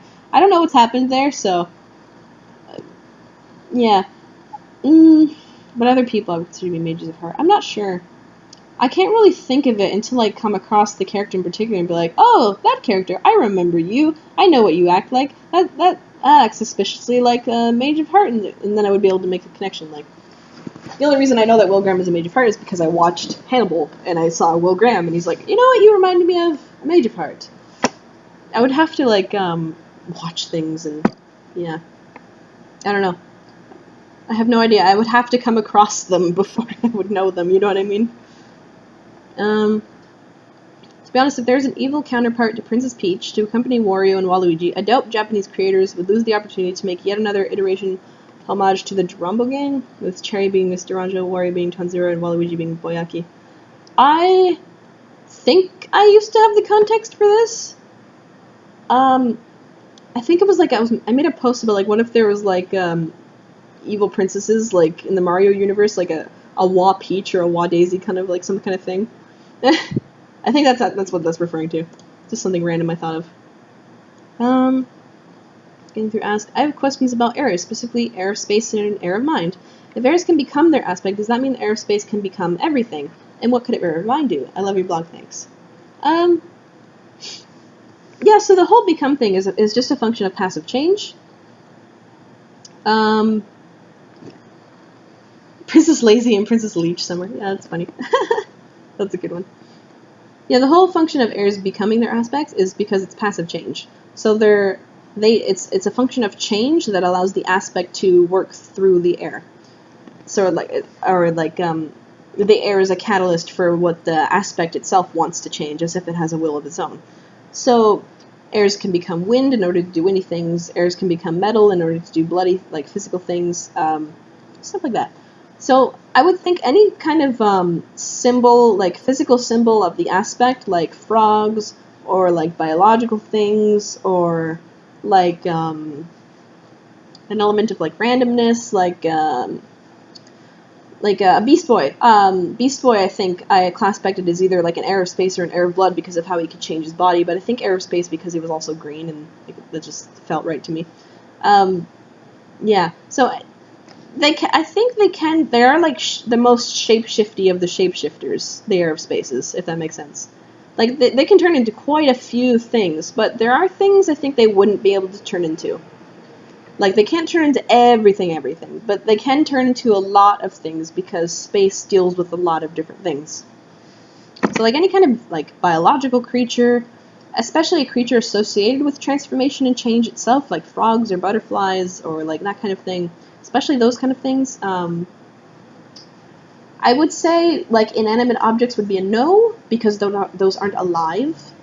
Space definitely has, like, it deals with things that live versus time dealing with death. Especially newborn things, young things just coming to existence. Maybe creatures that have never existed before you could change into. Because that would be new, and that would be, like, a new, like, animal, new birth, that kind of thing. So stuff like that. Error of mind. Mind and heart are the most difficult ones to come up with physical symbols for. I'll give you that for sure. But I have... Hold on. I'm going to grab my list of things. Give me 1 second. It's on my desktop. Homestuck folder. Claspect. So they are one of the ones that's more difficult to come up with physical symbols and representations for. But I do have a pair for mind and heart that I just like. That's just my personal favorites. And those would be glasses for mind and hats for heart. It's very silly, but I like it, and there's good reasons for this. Because mind and heart both deal with the identity or the withholding of an identity. So, mind especially dealing with your brain and stuff, like how smart you are.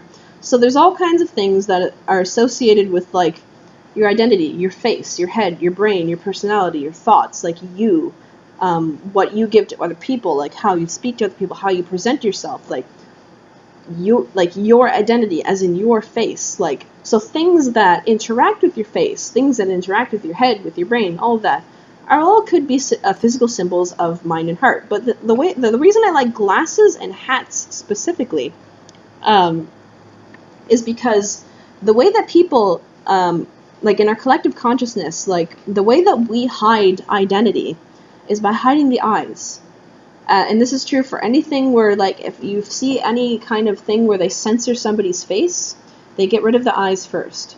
Like, there's different levels of censorship. So they'll either put the black bar over their eyes, they'll wear dark glasses, they'll pixelate just the upper half of the face, but leave the lower half, like the lips, so people can lip read what they say if they change their voice and whatnot. If you look at the ways they just censor, the way they censor people's faces, the way they censor their identities in popular culture, it all has to do with the way they cover their eyes, the way they cover and block their identity.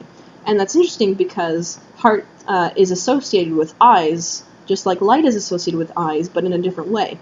Light deals with your perspective, how you look outwards. Heart eyes deal with how someone's looking at you, how someone sees you.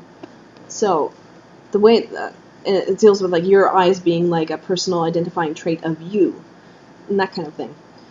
So that's, and it just like glasses in particular too, because instead of just like black bars or censorship in general, because on Tumblr when you want to send an anonymous ask, it comes up as this guy. Little face, no identifying features, but a nice, sweet little pair of shades. But in Homestuck, glasses as, especially shades, mind you, as a symbol of as a symbol of mind, a lot of characters have connections to that as well. For instance, Terezi is blind. She's a mind player. She's also a seer. Seers deal with blindness as well, but she's also a mind player. Oh, I got tabs open. Find myself. Okay. She's also a mind player, and that deals with like being perceived as a certain way by other people. She puts on a persona, and part of that is her connections to her identity includes whether or not she can see, whether or not she has those glasses. Night players as well, they have this idea of they want to hide parts of themselves from other people. And so far, a lot of the knights that we've seen have all wear glasses that hide their identity in some way, hide their faces, hide their eyes. So there's that. What's the other one? Equius as a void player. So Equius in particular has always had a sense of like inscrutability to him. Like, people don't know what's up with him. People don't know what he's doing. And as a result of that, he also has been drawn with thick pairs of like black shades, where it's like he's very voidy, very inscrutable. But particularly, it's his personality that's very voidy and very inscrutable. So therefore, he wears the glasses. And then another example is Gamzee when interacting with Little Cow, when it's very like you don't know what's Gamzee and what's Little Cal and what's Little Cal influencing Gamzee to be a certain way. Anything like the parts where Gamzee's personality, where it's specifically his personality that's being ragey and being sort of like capricious, and where you don't know what's him and what's not him, he's shown wearing Terezi's glasses. I think it's Terezi's anyway. But yeah, it's just like an interesting like thing, and like when he's being affected, you see that through Little Cal's symbol appearing in his eyes. So it's like, again, his identity is being affected in some way, but you're not sure exactly how.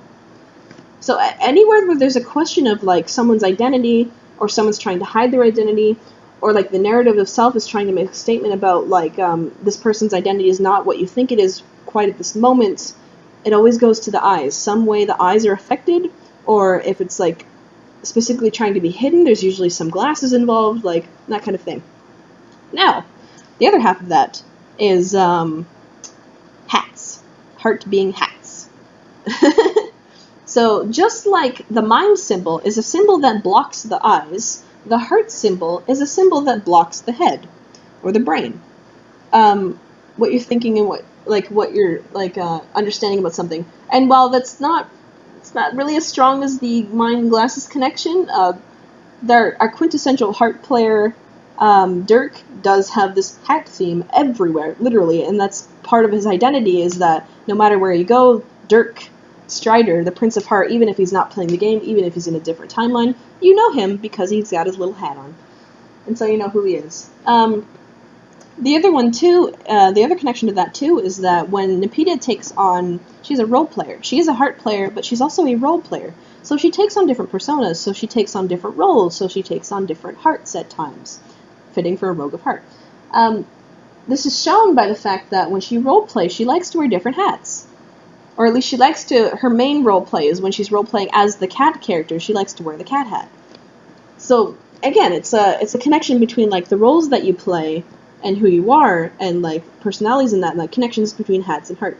And there's other sillier ones too. Like there's one in particular where I think it's like Caliborn's Homestuck. Like when he draws like Nepeta, there's like hats in the background for like literally zero reason, but he's also talking about like a role or something at the time. And I was like, hearts as hats.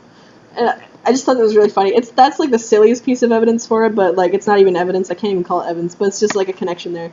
But yeah, those are my two favorite physical symbols for mind and heart, is glasses and hats, just because of what they mean culturally. So, and biggest one, like I was talking about how AR is a representative of a Sylph of Mind sub-role for Dirk, because he is Dirk, but in a place where Dirk would be inverted, thus he's showing Sylph of Mind characteristics. He is literally a pair of glasses.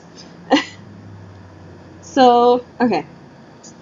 Does that mean an aerospace can everything? What can an air of mind do? So I would imagine an air of mind could become a pair of glasses, is my answer to that question, basically. Other physical things for mind players is brains, because Solix did have that land of brains and fire. So if brains can be sort of like a quintessential symbol of something, I would imagine it would be of mind. So you could become a brain, you could become a pair of glasses, that kind of thing. Since I was talking about heart, actually, let me just open up my heart document, see if there's anything else. Souls, technically. So, technically souls are sort of kind of physical things that exist in Homestuck, so they're kind of physical symbols of the heart aspect. So I'd imagine like someone like an heir of heart could literally become a soul. And like maybe like enter into someone else's body and that kind of thing, and like be them from the inside out. Interesting, right? So that kind of thing. Okay. Am I really a witch? I think it's so cool because I'm a witch, INTP, into tarot and Homestuck and Pokemon. After reading the description, I was like, ooh! Oh boy, I have a twin. Yes, I like to call myself a witch. I do cartomancy. I do tarot card readings with like an actual serious focus on like, hey, I'm doing something kind of magical here. Other forms of magic, like, I haven't done, mostly because it's like I see no reason to, because I don't believe in it. Like, the only reason I do tarot and cartomancy is because I've literally never been wrong, and that's like a logistical improbability to me that, like, I've never gotten a wrong tarot card reading, and I keep doing them. And I keep being like, okay, tarot cards aren't real, I gotta get wrong sometime, right? Right?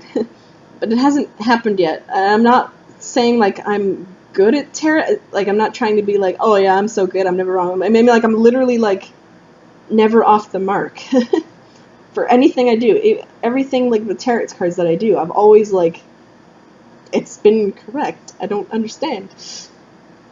So it's just a highly, highly improbable thing that's always been correct for me, so I believe in it to that extent. And, like, yeah, even people I haven't met before. Like, this is my party trick. When I go to my friend's house and she introduces me to her friends and try to expand my circle, that's what I do. I'm the tarot card reader. I'd be like, hey, I've never met you. Let me, like, look into your heart and soul and see what you are and, like, what your problems are and, like, how I can help them. And I don't have no context for any of them, usually, because I don't know you, but, like, I'm just gonna get them on the nose anyway, because that's what I do, and everyone's freaked out by it, and that's my party trick. That's what I do. So, yeah.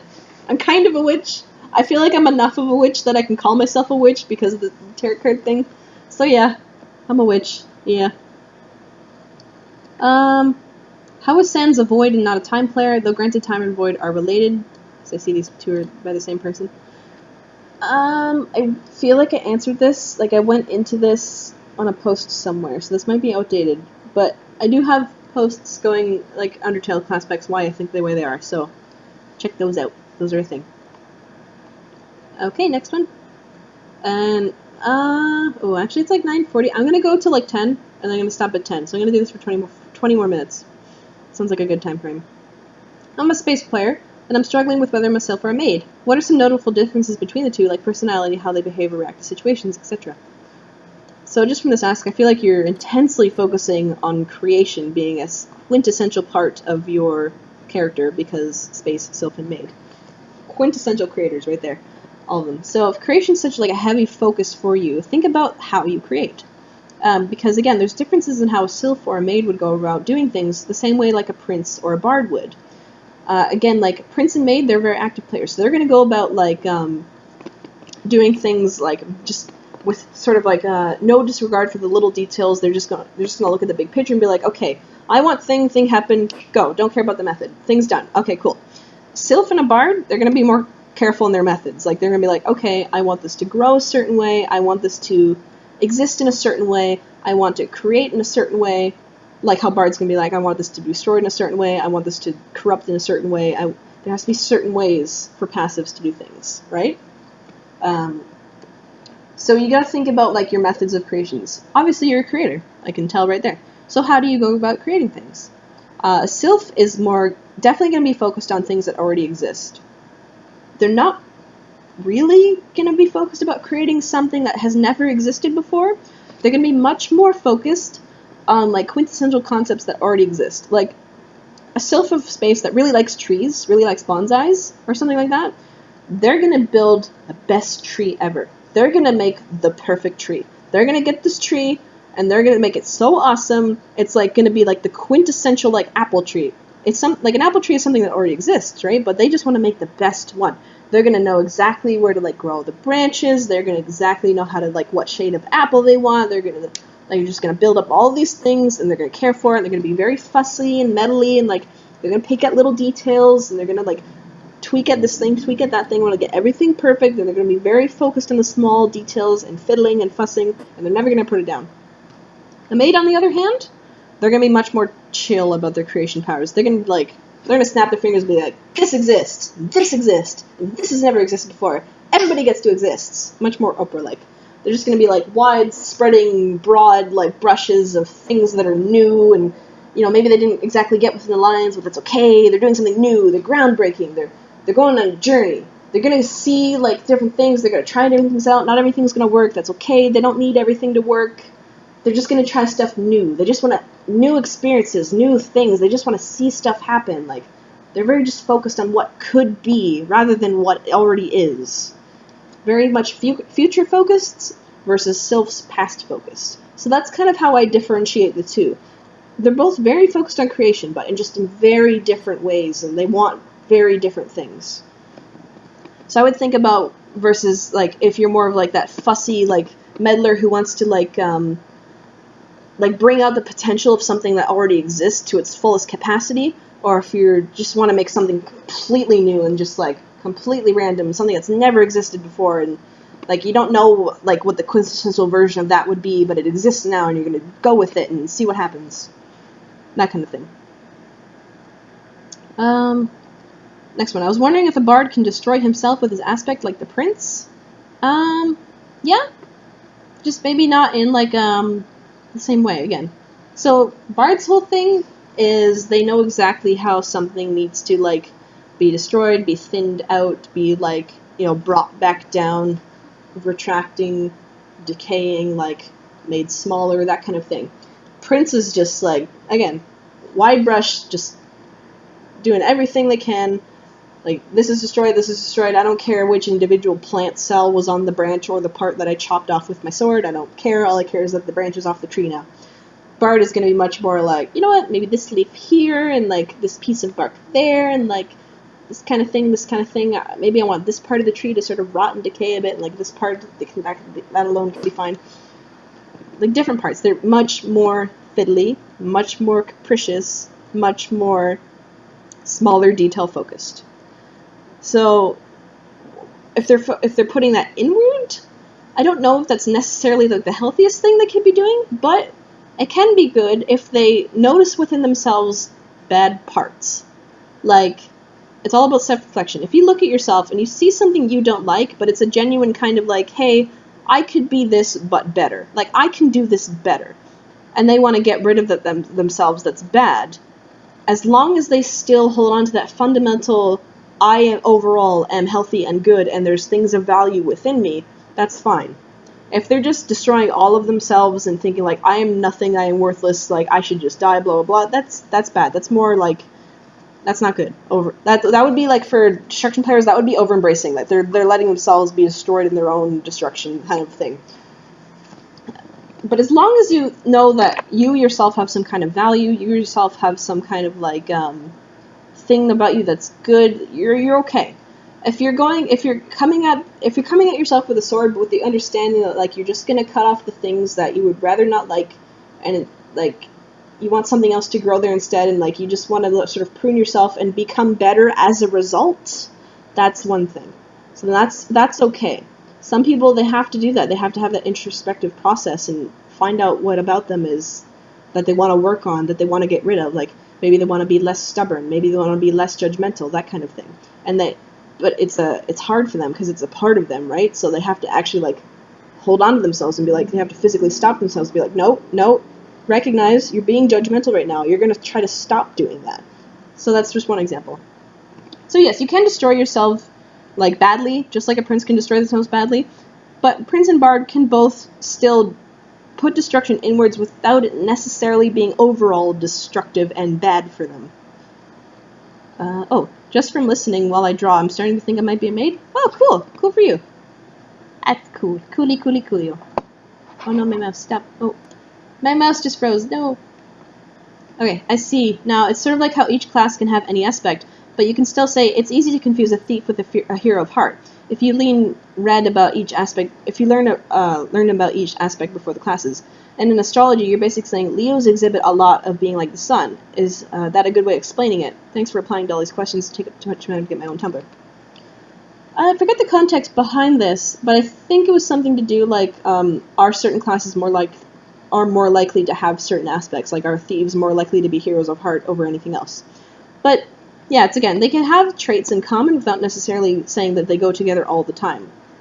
Like Leos are ruled by the sun, so naturally they're going to express very like sun-like traits and attitudes, but that's not saying that like everyone's Leo is always going to be in the sun, you know what I mean? Like you can have your Leo in Capricorn, you can have your Leo in like Jupiter, you can have your Leo in Saturn, that kind of thing.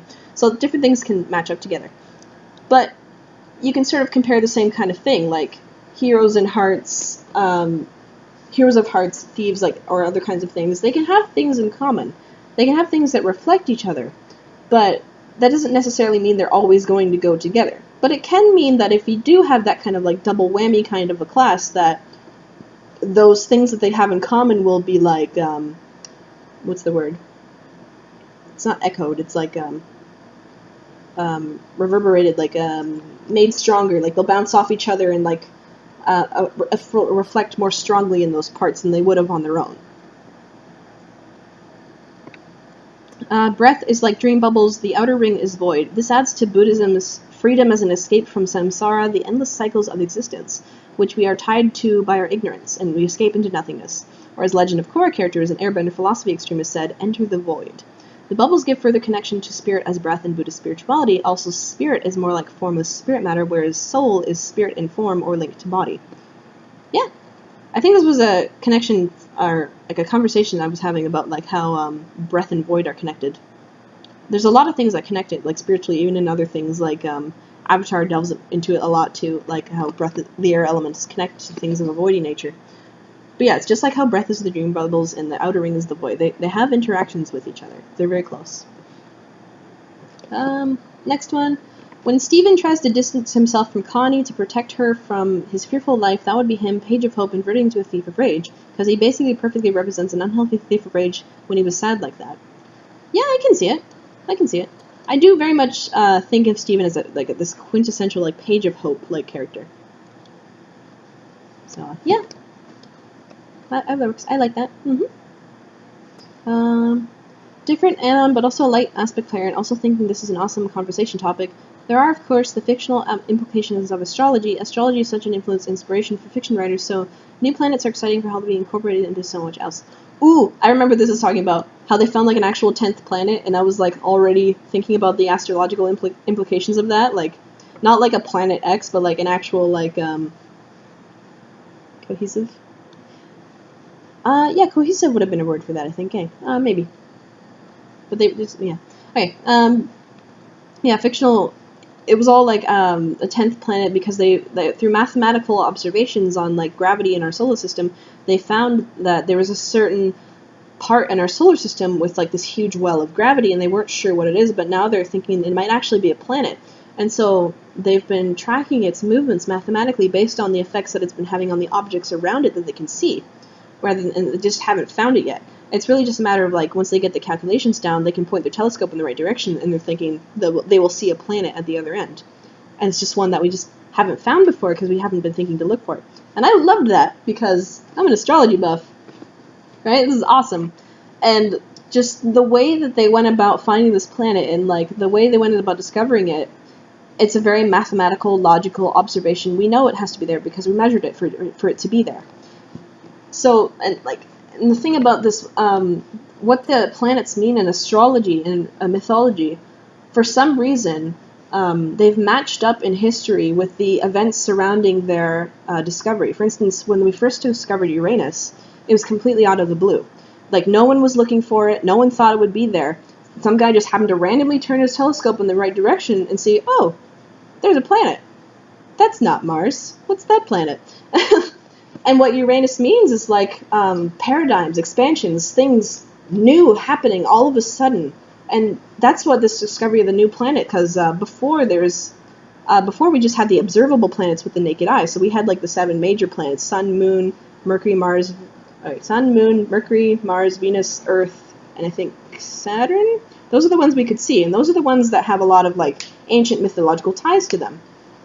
This new planet, Uranus, you can't see with the naked eye. You can only see with a telescope. So you'd only be aware of it if you happen to see it with a telescope. So there's no connections, nothing surrounding it. But we named it Uranus. Do you know what I mean? Like, I'm getting off topic of Homestuck, but like there's just all these things surrounding the discovery of like planets as we discovered them that have to do with what they mean in mythology and astrology and all that. So the way that we discovered this 10th planet for mathematical and like measuring and stuff like that has to do with Athena or Minerva, like another Roman goddess. And that's just exciting to me because like the things that she represents, and I was just getting so like into this, and I made like her own planet sign and like stuff that she could be used for astrology, and I was getting really into that. It was so exciting for me. I haven't looked up anything recently for this too, so I don't know if they've like found anything yet, but it's just really exciting that there could be an actual 10th planet in our solar system, because it should be the size of like something like Jupiter or Saturn is what they're saying. It's not like a tiny like semi-planet like how they first named Pluto. It's like an actual like planet like dominating its gravitational field and everything. Next one. If anyone ever asks, what do you think your real-life RPG class would be, you can just direct them to class spec. That's true. That's very true. Yeah. So ego for a thief means more like an original Jungian-type meaning of an outer shell of pride from self-justification, to both please himself and others, rather than actually being pride. Yeah. Yeah, that's a very good way of putting it, actually. I like that. Very nice. I wonder why I never published that when I first got that. That was a year ago. I guess I'll never know. So I think this counts as just suburban stuff in general, but what are some choices for what a Seer of Space's land would be? What would it look like, and possibly their quest? No, that's more like, because like what your land quest is, like what your personal quest is whatever your personal quest is. So like your planet can be anything, literally anything. Like, here's the thing, whatever your planet could be is not limited to what your aspect could be. Like, if you are a Seer of Space, it's not as if you can only have planets that are under the umbrella of a Seer of Space. Like, there's not like a list of Seer words or a list of space words that you have to choose from. It's just like, you are a Seer of Space, but your personal quest can reflect something entirely different. So your planet could be literally anything. It just depends on you and what you need, what your quest is, how you solve your stuff and everything. Yeah, the only thing that connects really a quest and your land quest, the only thing that connects your land quest and your class spec is that your class spec has to be part of the solution to your land quest. That's it. That's the only connection. Because the whole part of your quest and your land is to teach you that you, using your talents in your class spec-like way, is good and healthy and is amazing, and you'll reach your full potential through your class spec. So it's trying to like purposely give you a place where your class spec is always the solution. So that's what your land quest is. What do you think if someone made a God tier quiz if you explicitly stated to choose answer based on your ideal self and not what you would do right in the moment? I said before, I don't really like the idea of quizzes, because it's just like, the thing about these kind of God tier quizzes is if you made it a quiz, the answers would be so readable. Like, they would just, you know what I mean? Like, you would look at all the answers and you'd be like, oh, that's obviously the heart answer, or that's the light answer. You'd be able to read the quiz so easily, so it's like, you would not be able to separate what you want from what you are. You know what I mean? Like, they're too impersonal and they're too easy to read. They're too easy for you to just be like, you know what, I want this, so I'm gonna pick this. So it's like, you know what I mean? What you want and what you like actually want to become too can be different, because like what's good for you, what you should do as a goal down your life, like maybe you're really judgmental, but what's good for you is to become less judgmental, to become more open and understanding. But what you want in the moment is like, you know what, I don't need to be less judgmental. I'm fine being judgmental. That's fine for me. I don't give a shit. That's maybe not the best path for you, even if you want it in that moment. You know what I mean? So it's like, God tier is what you want, but it's what you want that's like what's good for you also. You know what I mean? Like, it's what your actual, real, ideal self would be. You just can't get that from a quiz. It just doesn't work, how I think of it. So, even if you did that, like, as soon as you can see the answers, here's the thing, it's even if it's a quiz, as soon as you can see all the answers that you have to pick, it becomes, like, you just putting in whatever you want. If there was a kind of quiz, and I know this would be impossible to program, if there was a kind of quiz where it just gave you the question and you had to type in your own answer, like you couldn't pick from a list, you just had to pick whatever you legitimately thought, that would be different. That would be great. But the problem is, there would be no way to mathematically, like, analyze all of those statements. That's why it would be so impossible.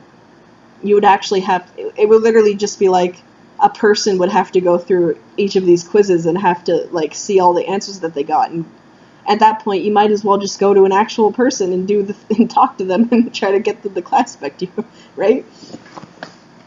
So that's why it just doesn't work.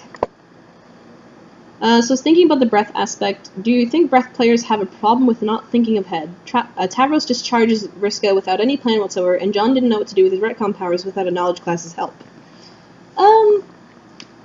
Not necessarily. Because the other breath player we have is Rufio as well, and Rufio was and his dynamic with his little circle of friends, he was the one who was thinking ahead of things. He just had a problem putting them into action. Like, he knew exactly what Horace was doing, and he wasn't really feeling Horace anymore, and he didn't want to be in a relationship with him, and he was trying to think of his future, but Horace was the one who was just, like, being kind of manipulative, I guess, and trying to keep him in that relationship by not letting him speak and, like, actually say what he thinks and all that kind of thing. So, and you have to remember, too, that John is, like, our de facto audience main character guy. If he just knew what everything was right from the start, there'd be no opportunity to explain anything to the audience, really. So you have to kind of remember that. So him not knowing things, you gotta just keep that with a grain of salt. Tavros also is a page, and Page's whole thing is they try everything, even if it doesn't work, because they don't know it doesn't work until they try it. So him not thinking ahead is perfectly in character for a page.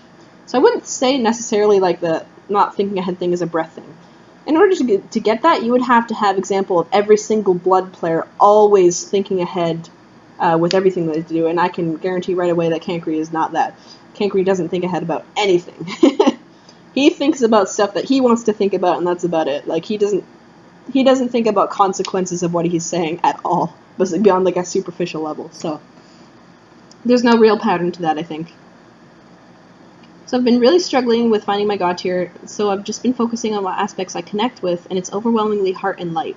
But then I don't think that mind and void would be me at my worst. I may be thinking too generally with just the aspects. I also really connect with the creating classes and seer specifically, but I don't think even me at my worst could say destroy mind or manipulate void. IDK, I'm thinking to think of my ideal self, but it's not really working for me. Tips? Well, here's the thing. Not everyone, like, has an idea of what they actually are at their worst either. Unless you've actually been at your worst, you don't really know what it's like. It's really the whole thing of, like, you don't know where your limits are until you hit them. So, like, if you've never been in a situation where you would invert, it's understandable that you wouldn't know what you were capable of until you did it. Like, so you might think of your worst as, like, oh, me on a kind of a bad day, and, like, when I'm feeling kind of meh. And that's not really inversion. Inversion is a lot more extreme than that. It's much more of, like, a traumatic kind of, like, situation. And, like, guaranteed, like, 90% of people haven't actually really been through an actual traumatic situation, so they might not know what they look like when they've been broken. So it's not just you at your worst. It's you when you're broken. That's what inversion is. So, yeah, and in the case where you haven't been, if you know you haven't been any place where you've been broken or beaten down or that kind of thing, and you don't know what your inversion would look like, you don't have to worry about it. Just look forward and think about what you want to be. And think of your inversion as something that you definitely don't want to be at any cost. Not even just you at your worst, just something like, I definitely don't want this. Like, I know for sure that this is not me, and I don't ever want to be like that ever. So that could be a different way for you to think about it, too.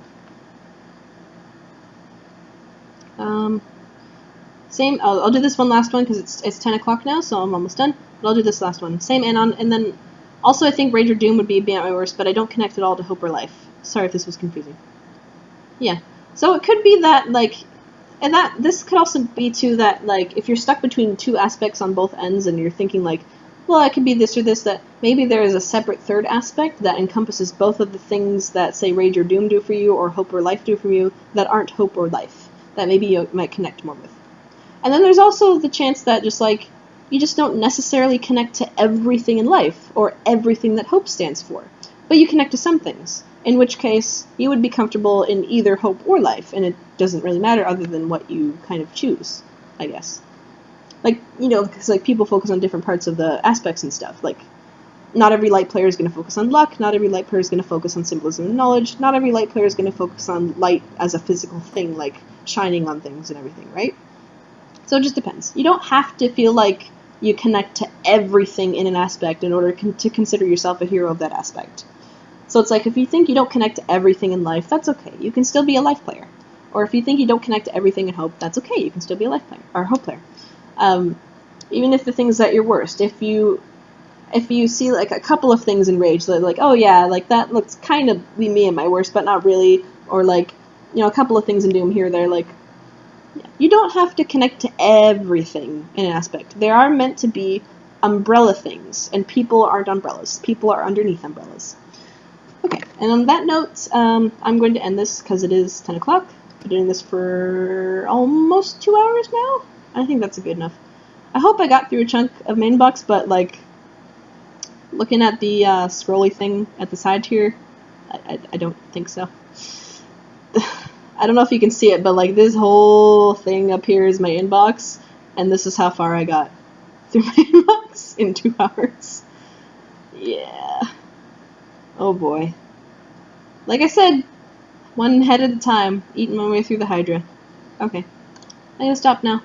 Bye-bye. Bye-bye, bye-bye, bye-bye. See you later. Bye-bye.